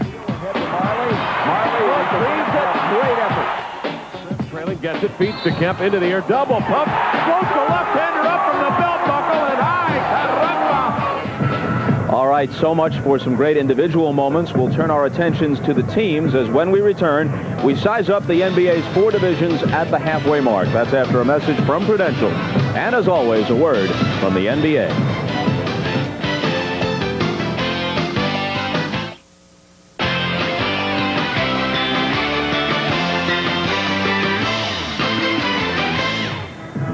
At the half, the West leads the East 72-56 in the All-Star game. We've seen some of the best plays from the first half of this NBA season. Now let's take stock of the 4 division races and see how those races look at the halfway mark. In the Pacific, Phoenix holds the edge over defending division champion Seattle, ahead of the surprising Lakers, and Sacramento, also a big surprise. Still haunted by last May's playoff stumble to Denver. The Sonics started slowly, but they've surged back of late with their all-star trio leading the way. Meanwhile, it's the Suns who boast the NBA's best record. But now they must cope with the season-ending loss of versatile forward Danny Manning. And I just have to make sure that when surgery comes, I come out of surgery, I work as hard as I possibly can to get back. Psychologically, it won't affect us. Because once the game starts, we got to do what we need to do. In the Midwest, it's Utah atop the division, with San Antonio and Houston giving chase. Last season's NBA champion Rockets dream of a repeat, but they're also discovering the difficulty that comes with wearing the crown. Every night, you've got to be at the top of your game because people are going to try to knock you off the mountain. And while the disappointing Nuggets and their new coach are struggling to regain some of last year's playoff brilliance, it's the Jazz who streaked to the top of the division by winning 15 games in a row on the road at one point, as they become the league's most accurate shooting team. I think these guys have overachieved. If you look at, I don't think anybody in this building would have ever said this team would have had played it where we are today. In the East, the Hornets are buzzing, leading the Central over the Cavs, Pacers, and Bulls. In Cleveland, Mike Fratello's injury-riddled lineup is winning nonetheless and doing it with defense, giving up an NBA low of just 89 points a game. Indiana has the division's top home record and their best start in 14 years, while Chicago has flirted with the 500 mark all season long, as the future of disgruntled forward Scottie Pippen is clouded by trade talk. But in Charlotte, the Hive is alive and humming as the Hornets have soared to their best start. They're in first place later in the season than ever before. I think that if we continue to stay healthy and continue to do the things that we've done thus far, then I think that we stand a chance to win in the division, without a doubt. Orlando is the powerhouse in the Atlantic, turning the division into a two-team race. And at that, the Knicks are a big 6.5 behind after a sluggish start and the loss of Charles Oakley. The Knicks won 13 of 15 in January to close the gap a bit against their new arch rival. They got Horace Grant and they got Brian Shaw this year, and it just goes to show that from those additions that, they probably felt that they are and we're going to be the team in this conference. You know what? They are. And the record proves it, the best in the East after starting the season with 21 consecutive wins at home, a pace that's 10 games better than their 50-victory clip of last year. New York is the team that we're going to have to beat in the Eastern Conference. And until we do that, they're the better basketball team. So, we have all the respect in the world for the Knicks. Well, Doc, the Knicks may not make up the 6.5 games in the division in what remains of the regular season, but they've got a crack at them in all likelihood in the playoffs. Oh, definitely, yes. And even during the regular season, they have over 30 games left. They're going to play one another several times. So the Knicks have an excellent chance of trying to catch Orlando. Orlando hasn't hit a stretch where they've had a great deal of adversity yet. And then we can't forget about the Charlotte Hornets. The Charlotte Hornets are the best team not to make the playoffs last year, and that was only because of injuries. So they're definitely a contender. Speaking of adversity, no team experienced greater adversity recently than these Phoenix Suns losing Danny Manning. That's right. They were right in there for the championship from the beginning. Houston and Seattle being the other two teams. Of course, Utah has come on strong. San Antonio, no one thought they'd be that good. I think the key in the second half is who is going to get Scottie Pippen, who is going to get Clyde Drexler, will Kendall Gill be traded? Check back with me after the February 23rd trading deadline, and I'll tell you who's going to win. Well, so much for the second half of the season. On to the second half of the All-Star game with the West leading it 72-56. We'll send it back to Marv, Matt, and the Snapper after these messages from your local station. This has been the Prudential Halftime Report, brought to you by the Prudential. Peace of mind. It comes with every piece of the rock.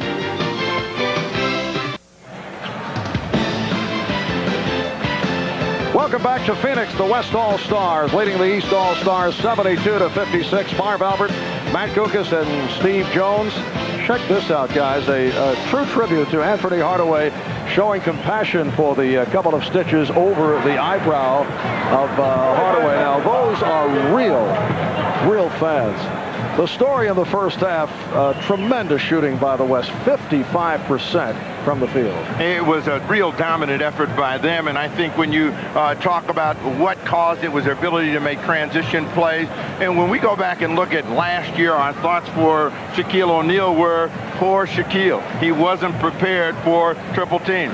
But that's not the case today. I mean, you see 3 jerseys around Shaquille O'Neal, but he was able to step back, make some plays, make some things happen. He had a 10-point first half, and you would still be coaching if you had guys like Gary Payton and an attitude of the West. Oh, man, I would accept it. I don't accept that. Gary Payton, with a big reason why the West has taken control of this ballgame, making a nice bounce pass feed, and then the little looper to Dikembe Mutombo, as Payton has done it for the Seattle Supersonics and the Western Conference All-Stars. Steve, Matt prefer to be alongside the two of us.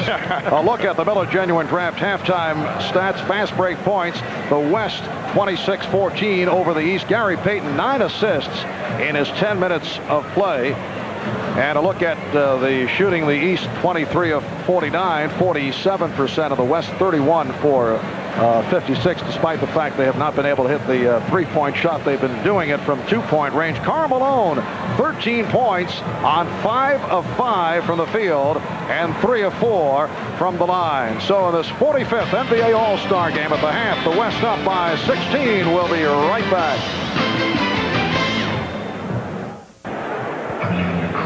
Welcome back to America West Arena. A couple of members of the East team, which is trailing by 16 points, Grant Hill and Joe Dumars.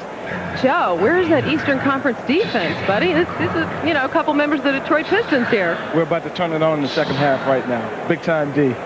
All right, what do you think about this young man's performance so far in his first ever All-Star game? He took more shots than anybody on the team, and everybody's getting on him about it right now. But he's playing great, though. Oh, really? So you're going to play it low-key in the second half, Grant? No question. I'm going to go out there and pass to Shaq and those guys and try to get us back going on the defensive end. You told me you were really nervous beforehand. Now, do you feel like you belong? I feel a little better now, but I'm still nervous.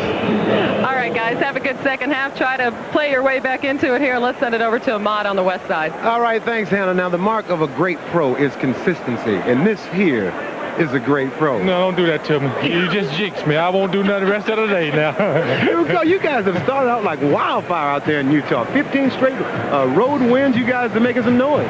Ahmad, we knew we had a ride when you showed up to do an interview on it. That's when we know our ship it came in. Now, we're playing really well as a team. All the guys off the bench in Utah are doing a great job. Adam, David, Brian, Jamie, all those guys doing a heck of a job for us. So it's really neat to see that, but we're still not where we want to be at yet. But we don't want you to come back to Utah no more. Now, you wait till the end of the year to come back. I'll be back. Well, come back after all of it's over with now. Don't jinx us. All right, Carl, back to you, Marv. All right, Ahmad being shown the that he's very welcome back in Salt Lake City. Karl Malone in his 8 minutes, 5 of 5 from the field, 13 points in all. Joe Dumars mentioned the shot total of Grant Hill. He took 8 shots in the first half, which was high for both ball clubs. So look at the leading scorers in the first half. The West with 72 points in the half. The All-Star game record is 87 by the West. There's a couple of guys in the backcourt starting for the East that have drawn donuts, and we'll see if they make something happen and get into this game. Miller and Hardaway have been non-existent. Olajuwon had it knocked away. And back comes Reggie Miller. Anthony Hardaway and Reggie Miller in the backcourt. Scottie Pippen, Shaquille O'Neal, and Alonzo Mourning on the front line.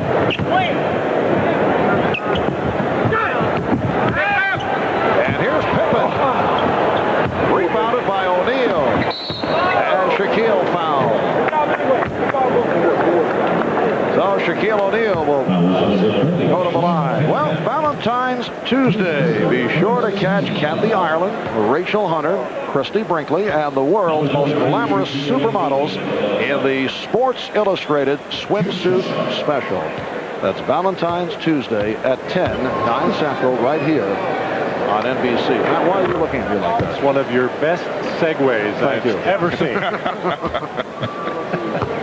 Back to the game. I'm really not surprised that that Brian Hill has gone with Alonzo Mourning to kind of match the power runners of the Western Conference. Kemp, Barkley, and Malone really hurt the East in that first half. Brian Hill has sent Grant Hill down to go with Mourning, the power runner for the East, so far, or should be in this third quarter. Olajuwon. Hakeem Olajuwon. Last season's MVP, the Defensive Player of the Year, Most Valuable Player of the Finals, leading the Rockets to the NBA Championship. Here comes Barkley. Trying to set up Sprewell. Last touch by the East. Obviously, there has been a lot of sun time for the guys in purple because they're always late getting back. And there were 4 white jerseys to 2. That's the best part about coming to play to a warm weather city. Guys from the East are now adjusting very well. And Mourning able to rip it down. 74-57, the West on top. That's a 3-pointer for Reggie Miller, and for Reggie, his first field goal. He missed his first 5. Well, Boomer Esiason of the New York Jets and his son Gunnar enjoying the action. I think Boomer is at every big sporting event that takes place in America, and the next ticket he pays for will be his first.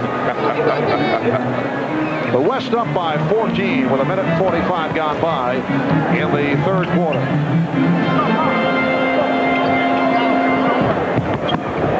Pippen to the fadeaway. And Olajuwon leading a 3-on-2. Sprewell for Marley, who sets for 3. Yes. Dan Marley hearing it from the Phoenix crowd. He now has 5 points, and it's a 17-point Western lead. Mourning. That was the first 3-pointer by the West. They had missed their first 11. Barkley. Rebound, Barkley.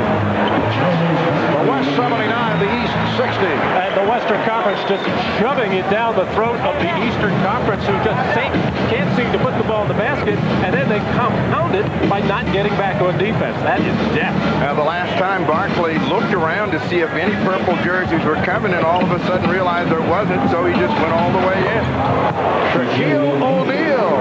He has 13 points. The West has won 2 of the last 3 All-Star games. Overall, the East with 28 wins, the West with 16. And a foul has been called. The outside man, Steve Javie, indicating Shaquille O'Neal on the personal.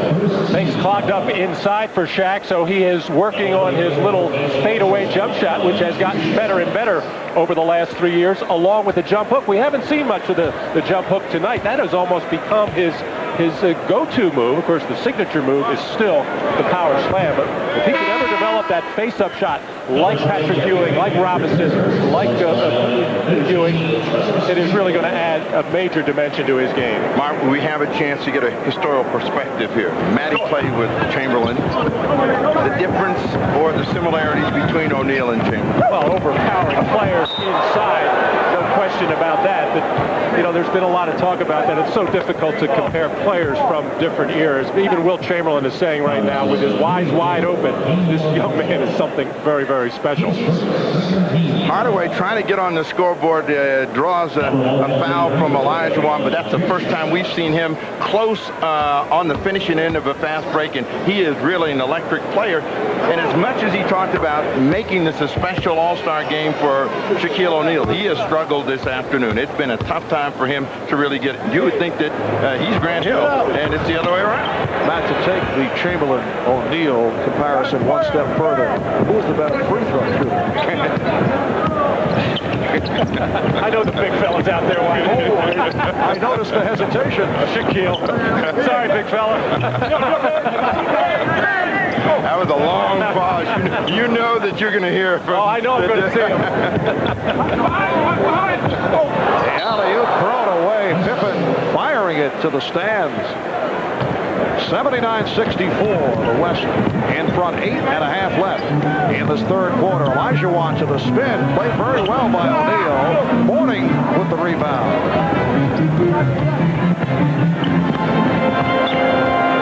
Nick Miller for 3. Yes. Reggie Miller hitting on his second straight 3. He is one of the superb pure shooters in the game, and if he gets started, he's hit 2 in a row. He's cut the West lead down to 12. 7-0 run by the East. A little bit of defensive energy and rebounding has brought them back along with the long bouts. It looks like the pride of the East is beginning to show up. And shot by Barkley, claiming he was hacked.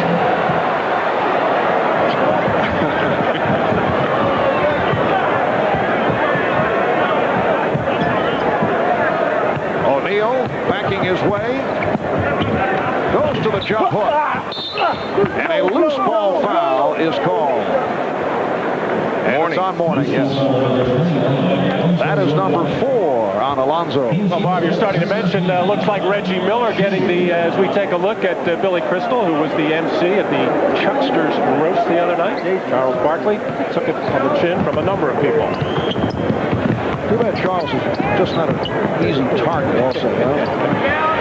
Billy was on fire with his comments. It was batting practice for Billy Crystal. Pippen from downtown. And it went over the backboard, so the ball presented back to the West. I was about to say before that Reggie Miller looked like he was starting to warm up, get that hot hand. I thought he passed up an open jumper in the corner right now. I was talking to him before the game. You kind of get the feeling the Indiana Pacers wanted to come out this second half of the season and really put up more shots. He's only averaging 13 shots a game. They want at least 20 from him. In order to get back to the finals, they're going to need an explosive Reggie Miller effort in the second half. And Marley able to flip it down to Payton. Miller is back. Payton goes right at him. And it's rejected by Miller. Barkley on the follow. Kept alive by Barkley. And then slapped away. Give it back to the West on the turnover. And And a timeout is called by Paul Westphal. Well, Reggie Miller starting to feel it now. Hardaway finds him. He's felt it before for a couple wide opens. One in rhythm this time. The man who came in second last night in the three-point shootout. Good form, gets his feet under him, and when this guy gets it going, he's as good as anybody in three-point shots. And defensively, Reggie with the block shot, and he's going to hang in there and come up with a steal. Back in a moment. You're watching the NBA on NBC. The NBA All-Star Game is brought to you by Miller Lite Ice. The night is young. By Pontiac and your local Pontiac dealer. We are driving excitement. And by Reebok. Come see how the game is played on Planet Reebok.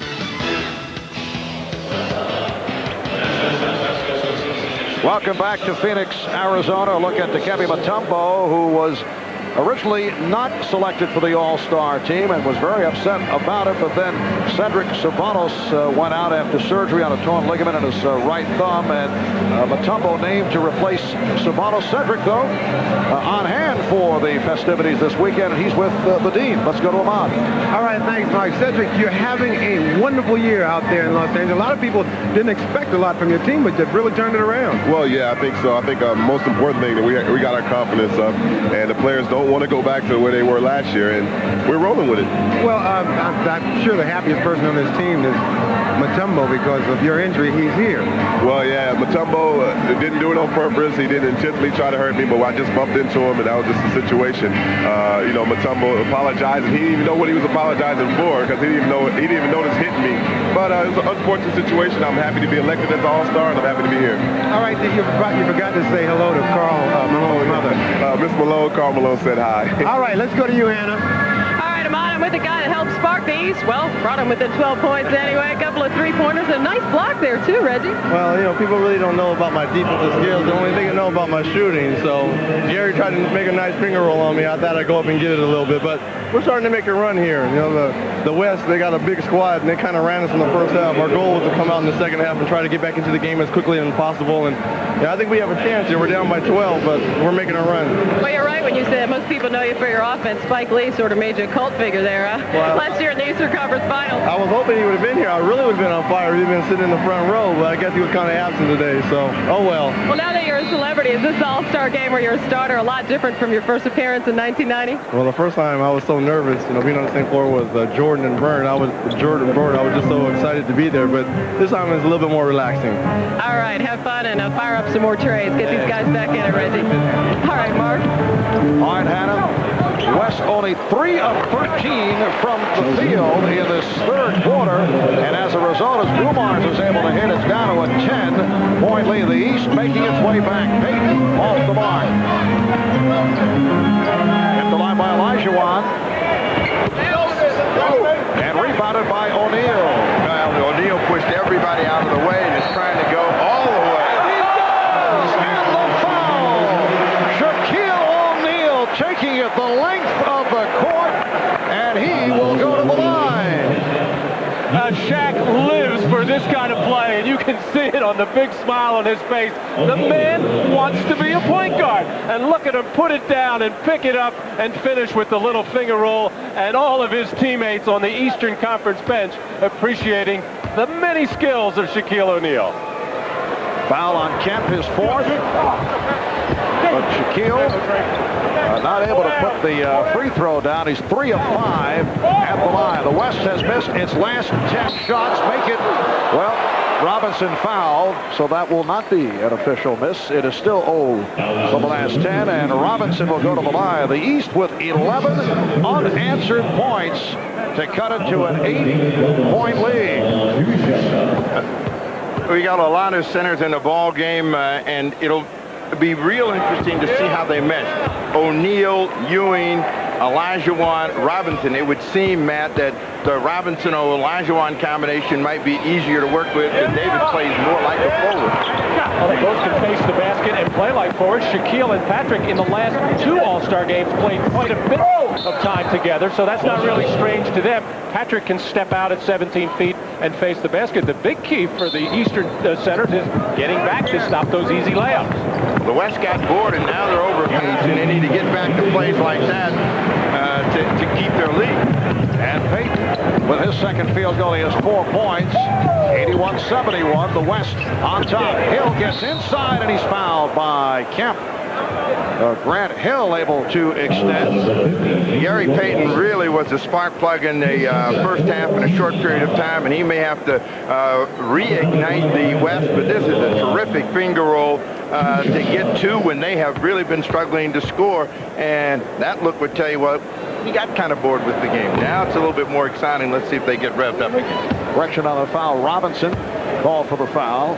Grant Hill, the leading vote getter for this year's All-Star game, which has amazed Grant. He says he's shocked about it and is somewhat embarrassed, although he's excited, but he understands that as Mitch Richmond is able to hit the 3, so Richmond has 11 and the West is up 84-71. Grant says, though, he understands the circumstances, that he's a very popular guy and got the votes from throughout the country. And his father Cal is saying before the game he thought there might be a little mouth stuffing. He's freely admitting it. And you know what? In 20 years, nobody will ever remember how Grant Hill made his first All-Star team. I think he's going to make many before it's all over. There's no question that is a tremendous talent. I think he just surprised everybody with his all-around ability. And Dumars trying to heat up himself. 84-73, the West by 11. They led by as many as 20. Kemp with the head fake, but met by a double team. And a foul is called off that double team. It's on Ewing. That's his third. 4:39 remaining in the third quarter. Richmond, that's 2-point range. So Richmond with a 3 and a 2, and the West is up by 13. Once again, the good decision-making of Gary Payton. He can either take it in the lane himself and look for a score. If the defense stops him, he knows where the open people are. Here's the double team. Richmond helping out on O'Neal. Now Kemp comes over. Shaquille is fouled. And we are now seeing the West as this game winds down. As we approach the end of the third quarter, the West going more frequently to the double team. Well, they want to get aggressive on defense. They know that the East is trying to climb back into this ball game, and they can do it with Shaq powering to the basket. At the other end of the floor, we saw Patrick Ewing coming down and double teaming. As this game wears on, it's going to get more and more fierce at the defensive end. We talked about the pride factor there. You see O'Neal, the most frequent visitor to the free throw line. Are you sure they can get back in the game with O'Neal shooting free throws? Well, if he shoots enough of them and gets other big people in foul trouble, that's what's happening. That's why they are 37-10 with Shaquille leading the league in scoring. Still not a great free throw shooter, but he can score points. Shaquille is 4 of 7 at the line today. Payton setting up Robinson. But they cough it up, and the ball goes back to the East. Kevin Mutombo returning for the West. And Ben Baker of the Bucks comes on for the Keel O'Neal will sit down, leads with 16 points. Dana Barros of the Sixers, guarded by Gary Payton of the Supersonics. Joe Dumars gets the screen and hits the 3. And Joe Dumars heating it up here in the third quarter. Cuts it to an 86-77 West lead. That was a big-time, old-fashioned 3. He was about 3 feet behind the mark. But Dumars is a really explosive offensive player who will have big periods, and Sean Kemp trying to get back to that first quarter where he dominated play using his quickness against Grant Hill. Sean Kemp has really improved this part of his game. Actually, every year he has been in the league, his scoring and rebounding figures have gone up. He was like a raw athlete when he came out of Trinity Junior College. George Carl telling me last week that Sean Kemp is becoming a fine basketball player in just about every area, in particular rebounding, and that's why the Seattle Supersonics are in the hunt of the West. He had such great quickness and foot speed. He had a lot of trouble with control and decision, and every year he's gotten a lot better. 88-77 West. Hill is fouled. Grant Hill taking it to the hoop.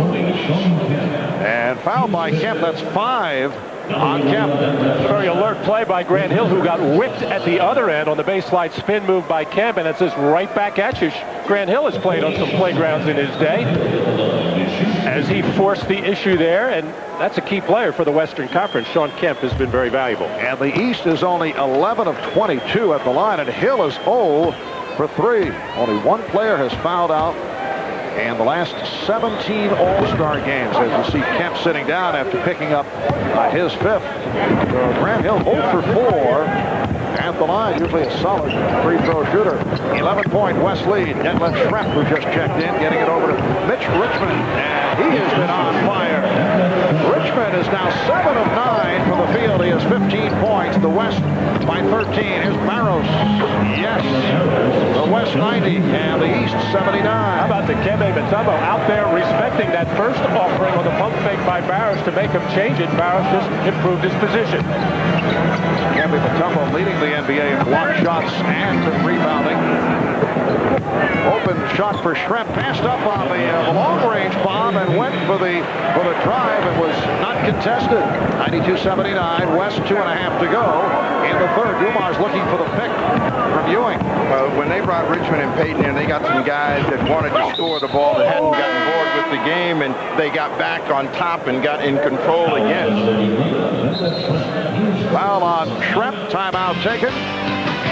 We'll be back in a moment. You're watching the NBA on NBC. Well, it's about 17 minutes past 6 here in the Valley of the Sun. I believe somewhere in the distance, Bruce Wayne is leaving the Batcave as Batman. Right out there, guys. At the controls of the Goodyear Blimp Eagle today is Captain Tom Mattis. Cameraman is Glenn Hampton.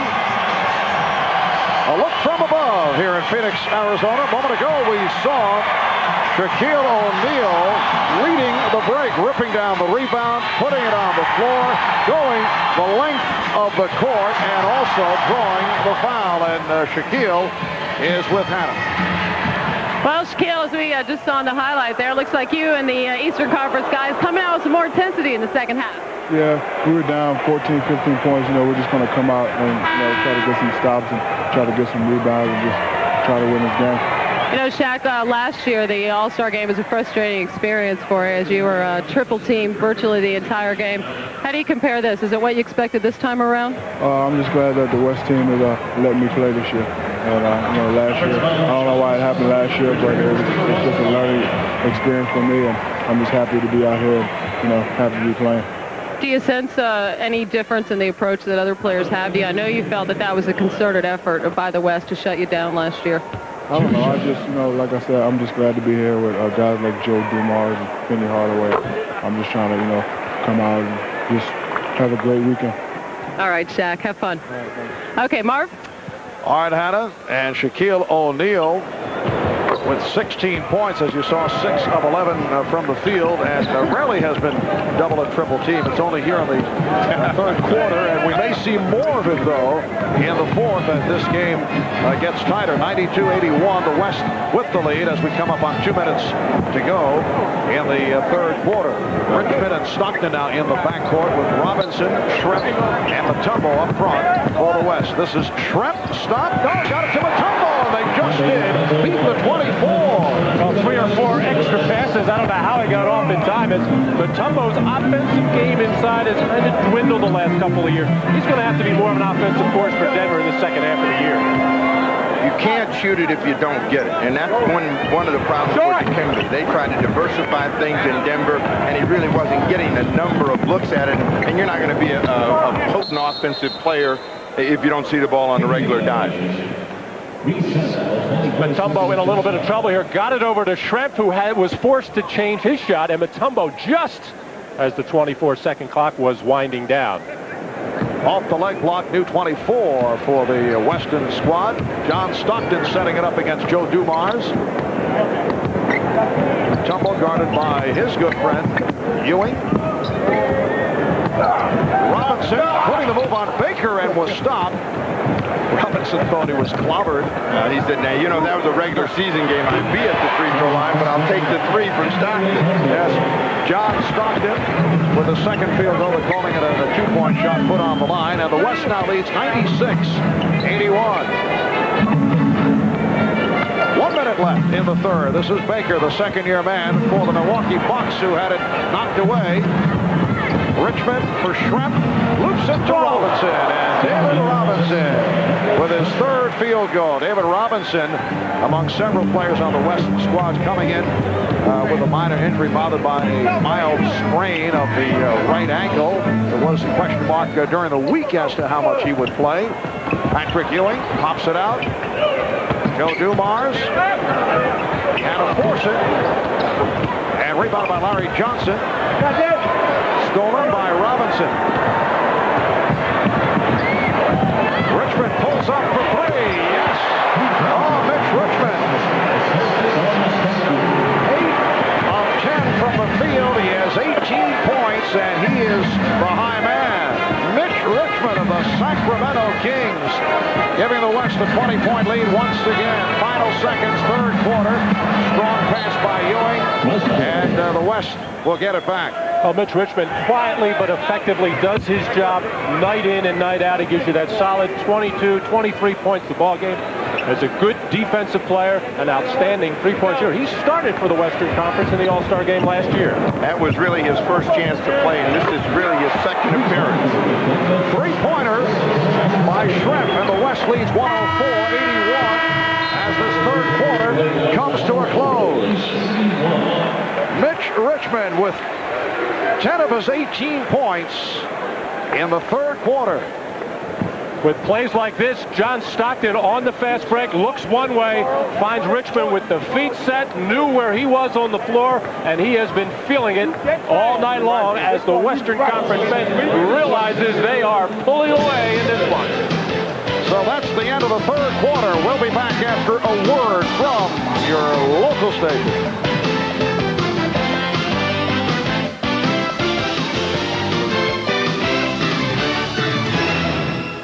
Cast of the National Basketball Association may not be retransmitted, reproduced, or rebroadcast without the express written consent of the NBA.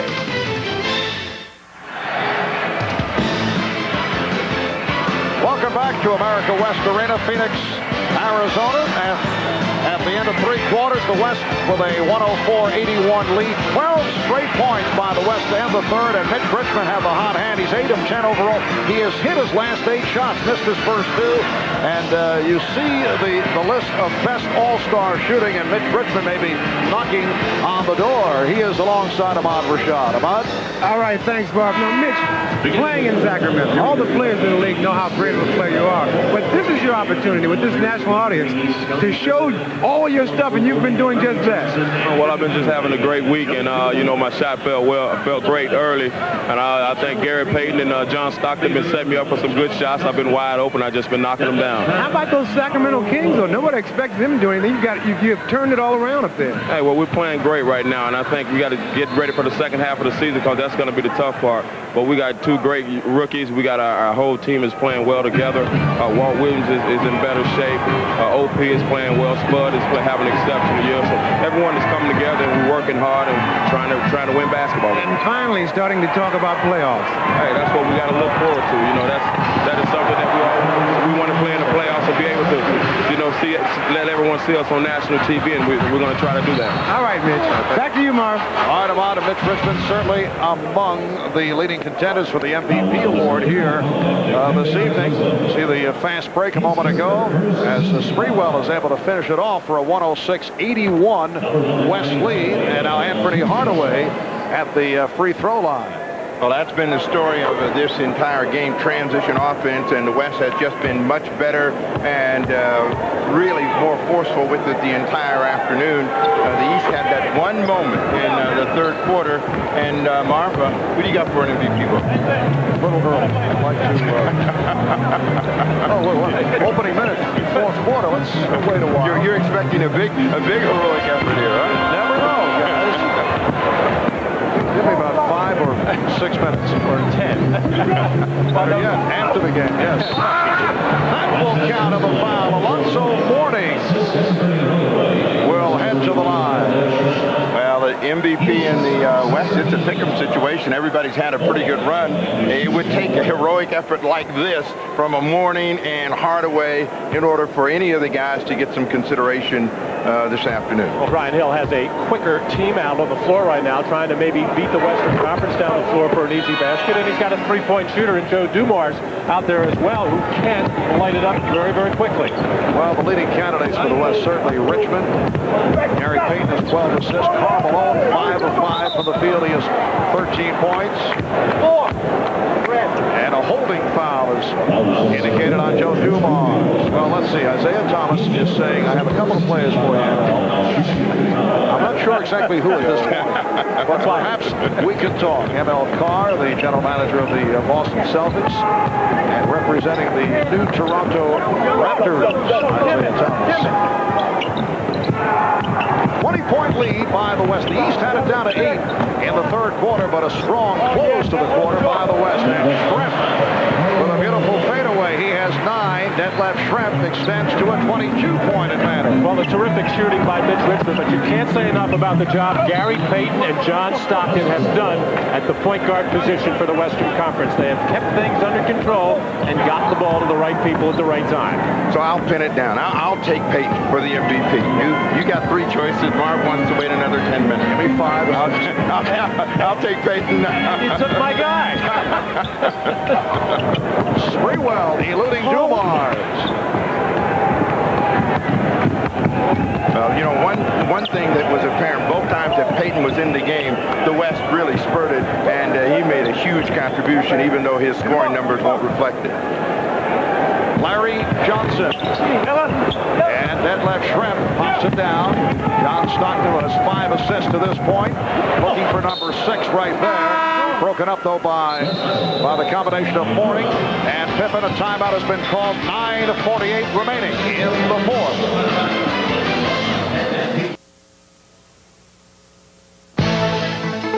Miller Genuine Draft presents Genuine Moments.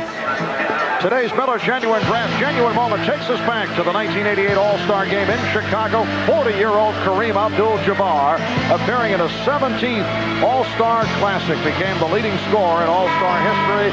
And earlier this week, Kareem named to be inducted into the Basketball Hall of Fame, among 7 to be inducted. In recognition of that moment, Miller Genuine Draft donates $1,000 to the Thurgood Marshall Scholarship Fund. 251 All-Star points by Kareem, still a record. 9:48 remaining in the fourth quarter. The West 108 and the East 86. John Stockton, Latrell Sprewell now in the backcourt. Dikembe Mutombo, Detlef Schrempf, Karl Malone up front. And the shot clock is down to 4. It's down to 2. Stockton gets it away. And that's a 24-second violation. The ball not hitting the rims. Well, the Eastern Conference is going to have to do a lot more of that, being aggressive defensively, try to get some stops and turn those stops into either easy fast break baskets or some three-pointers. All right, Coach, tell me, what did you think when you looked up there when you were coaching, your team was down like that? You got almost 10 minutes to go. Could you do it? Oh, definitely. All you want to do is get to around 10, 11 points with 6 minutes to go in the quarter. Dumars. So Joe Dumars, who had the good third quarter, now 5 of 8 from the field. He has 11. And the West is up 108-88.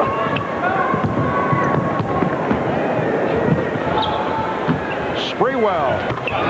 Latrell Sprewell of the Golden State Warriors. Latrell came and hurt his right foot earlier in the week. Hardaway for 3. Rebounded by Schrempf. Penny Hardaway has just never got on track in this ballgame. I think he came out in the beginning of the game thinking, get people involved, just pass the ball. He should thrive in a wide-open court game like this with taking the ball to the basket. Mutombo getting a second opportunity. Stockton for 3. Again, the back tap by Schrempf, but this time Johnson there to feed Pippen. Well, last year's All-Star MVP, Scottie Pippen of the Chicago Bulls, able to put it down 110-90. The West on top. Pippen has 9 points.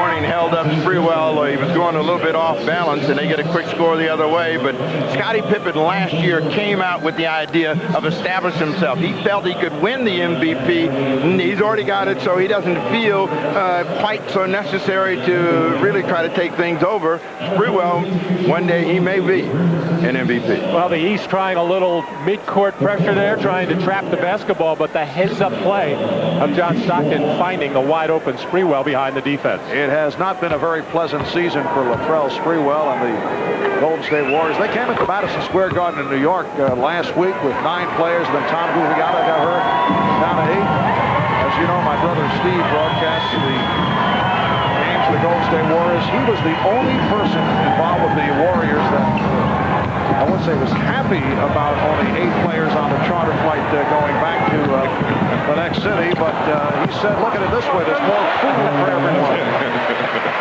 Karl Malone has made it 6 of 6 from the field. 15 points for Malone. Hardaway able to find Johnson. Mom, that was their best effort against the Knicks on that road trip, which they really looked bad on, and we may have some news about Don Nelson. Trump missing on the reverse. Hardaway from trailing O'Neal. Shaquille O'Neal set up by his teammate Anthony Hardaway. And those are the kind of plays that you expect from Anthony Hardaway and Shaquille O'Neal. He's always looking for Shaq trailing and running the play, and he'll deliver the ball. O'Neal with the steal. And Shaquille looking to go the length of the court again. He did, but threw up a brick. He was thinking of going behind his back. He couldn't get it around. He was going to go behind. Here's Trent. And back comes the East on the run. Hardaway for Pippen. And Marley gets to it. You can see there's one more trip into some guys that don't want to make this last time down the floor. And the fatigue factor beginning to show up because these guys are not close. Here's Shaquille for 3, and he throws the air ball. Oh, boy. Oh, boy. And Shaquille is hearing it from the crowd. Olajuwon for 3. Well, there's an answer from Akeem. You can't do it, but I can from downtown. 118-92, the West on top with 6:04 remaining in the 4th quarter. Shaquille told the West bench he got hit across the arm. That's why he aired that one out.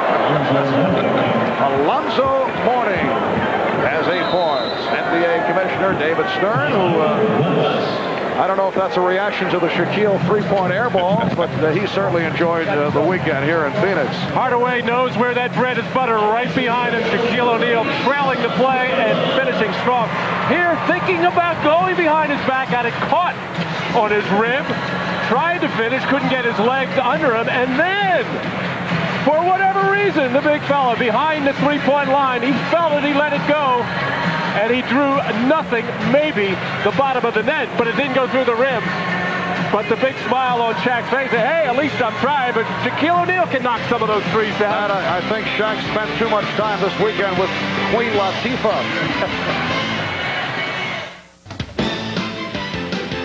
The NBA All-Star Game is brought to you by Sprite. Image is nothing. Thirst is everything. Obey your thirst. Sprite. By the new Ford Explorer. Far and away the best Ford Explorer ever. And by Goodyear. #1 in tires. Back in Phoenix, the Goodyear Blimp Eagle from Los Angeles covering the game today. And you guys know it takes 14 hours to fly from L.A. to Phoenix by blimp. Just want to point that out. Did not know that. Well, there's the gorilla, the Phoenix Suns mascot, doing his regular routine. And Charles Barkley trying to get into the act, looking to convince Akeem Olajuwon to get involved. Check this out. Well, Dan Marley comes out and keeps Barkley from doing. He knows he's going to need him to go deep in the playoffs. So Westfall, Scotty Robertson, let's get this guy out there. He's the guy that went to the finals and won it all last year. Let's make him try to jump out of the building. No, let's get rid of him. So when he misses that catapult, then that's one less guy they have to worry about. Now that is unsportsmanlike. Oh, no coach would be that way. 5 minutes and 50 seconds left in the fourth quarter. The West with a 118-94 lead. Well, Steve, your choice as MVP, Gary Payton back into the ballgame. You say it with a little hesitancy because I stole him from you, but he really played a big role in the West continuing to dominate the ball game, and from this point on, you know, it's fun time for everybody, and we might even see O'Neal try one more three-point field goal. As long as he doesn't get in on the arm again.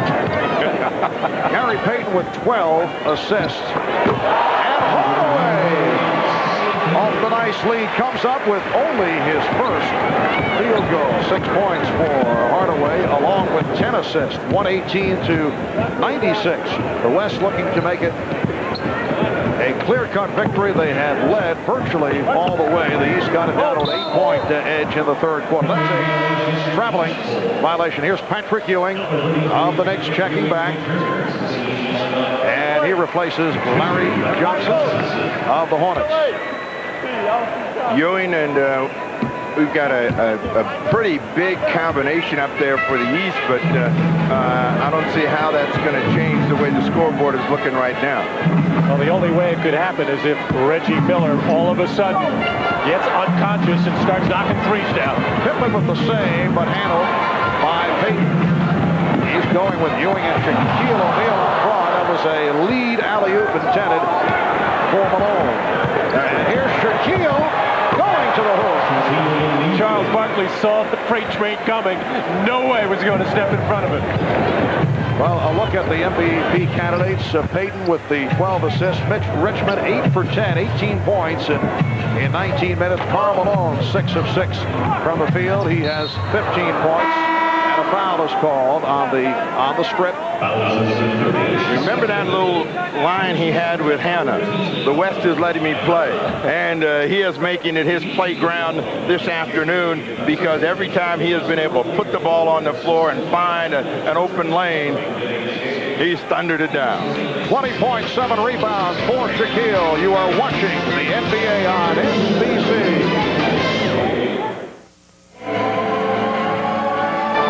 All-Star Most Valuable Players down through the years. Some familiar faces being shown. Karl Malone and John Stockton winning it collectively. Scottie Pippen last year taking honors in Minneapolis. And I would say these are the 5 top candidates. And I've come to my conclusion, Mitch Richmond. 8 for 10 in 19 minutes.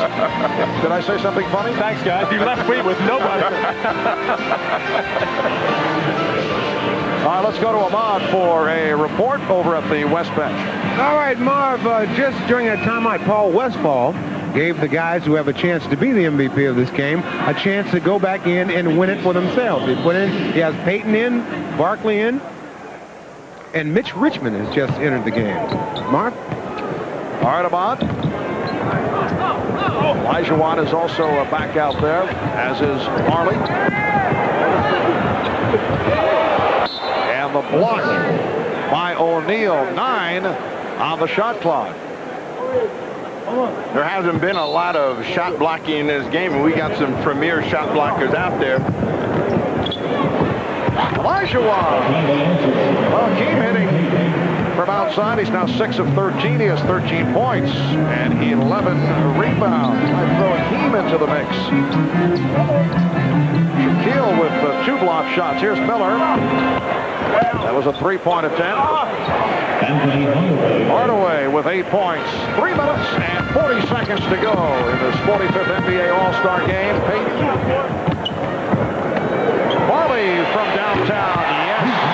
Well, since Marley's not one of those guys, he's got nothing to lose. He may as well get ready for the next ball game. And also a gesture on Paul Westfall's part to get the hometown favorites, Marley and Barkley, on the floor for the hometown band. And Pippen answers with a three-pointer, so Scotty has 12 points. And the West is up 123 to 103. Richmond posting up on Miller. Does not have the shot. Well, one thing, he's not going to spoil that 80% shooting that he's got now. Barkley for three. And Gary Payton collects his 13th assist. The West leads 126-103. And pass misfiring intended for Pippen. Pippen coming from behind to take it away from Barkley, leaving O'Neal to hit the reverse. Well, they mugged him. They double-teamed him. They hacked him. They grabbed him. But Shaq gets another dunk. The West 126 and the East 105.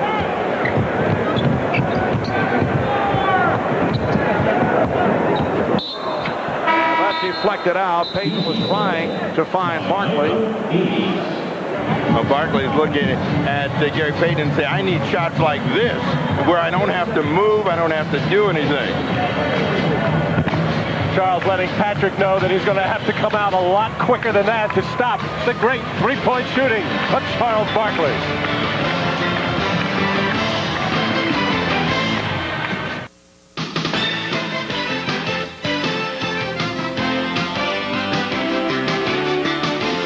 You're watching the NBA All-Star Game. Reminder, next Sunday, 12:30 p.m. Eastern, the NBA action continues here on NBC as Akeem and the Rockets will go up against Patrick Ewing and the Knicks in a rematch of last season's NBA Finals that went the full 7, won by the Rockets. In the earlier meeting at the Summit in Houston, the Knicks, led by John Starks, came roaring back and knocked off the Rockets 93-77.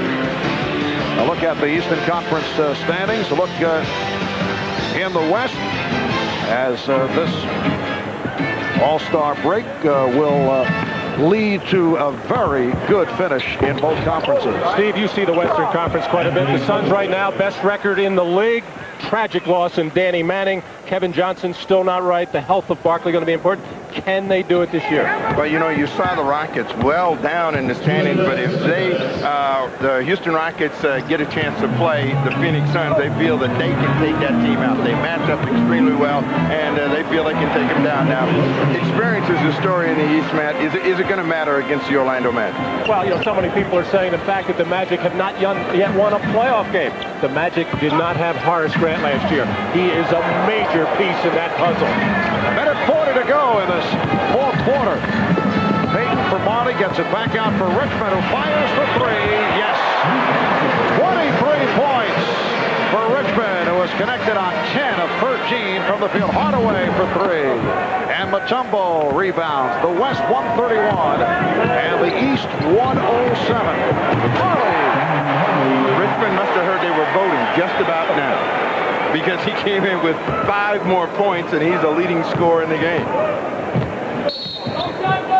And a foul is called. A holding foul. Foul on Marley. Oh, Mitch Richmond has been feeling it all night long. Very comfortable behind the three-point line. Even off the dribble, the little hesitation. He has had himself a terrific offensive ball game, and he's also a very good defender.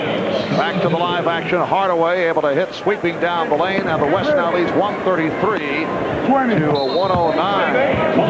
22nd timeout taken by Paul Westfall. The All-Star Game record, 154 points scored by the East in 1984, and the West did it in 1987. So the West with 133 with a minute and 20 to go in this fourth quarter. Reminder, tonight at 9, 8 Central, Michael Keaton, Danny DeVito, Michelle Pfeiffer will star in the network television premiere of Batman Returns. That'll be following the NBA All-Star Game. That's tonight here on NBC. Talking about playoffs, Steve, Mitch Richmond and the Sacramento Kings right now battling it out with the Portland Trailblazers for 7th and 8th spots in the Western Conference. What do you think? Mitch Richmond said one thing that the Kings have never had before is two big, strong inside players who really thrive on defense, and that's really energized them. I think that overall Portland may still have the better team, but they don't have the identity that the Kings have at the present time. Under a minute remaining. Pippen for three. And broken up by Pippen trying to save it. That will not work.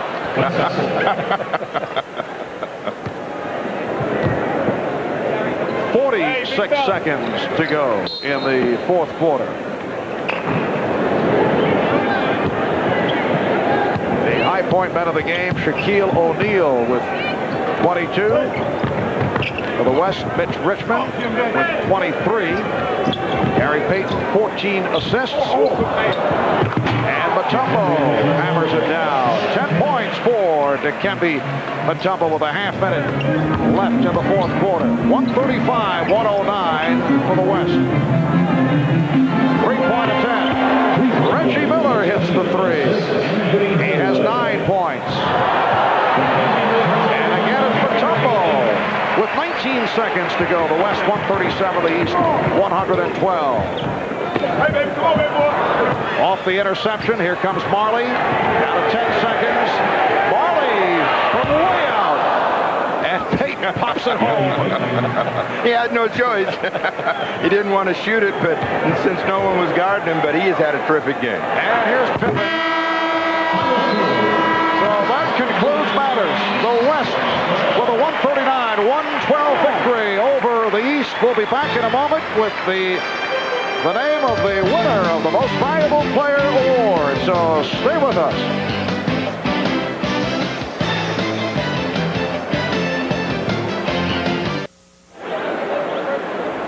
Back in Phoenix, victory for the West. Mitch Richmond of the Sacramento Kings named the Most Valuable Player. 10 of 13 from the field. He had 22 points and 23 points in 22 minutes. And he is with Ahmad Rashad. All right, thanks, Marv. Fantastic game, Mitch. What does an award like this mean to you? It means a lot. I think, our team has been winning and we've been having a great year, but it just caps it off how we turned the things around in Sacramento. It just feels good how long I waited to get here and to play like this. It feels great. All right, congratulations. Back to you, Marv. All right, Ahmad. So Mitch Richmond, the first Kings player since Oscar Robertson back in 1969.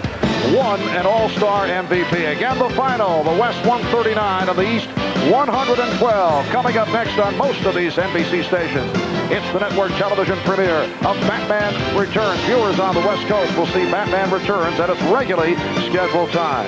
For Matt Kukas, Steve Jones, Ahmad Rashad, and Hannah Storm, I'm Marv Albert saying so long from America West Arena. This has been the NBA on NBC.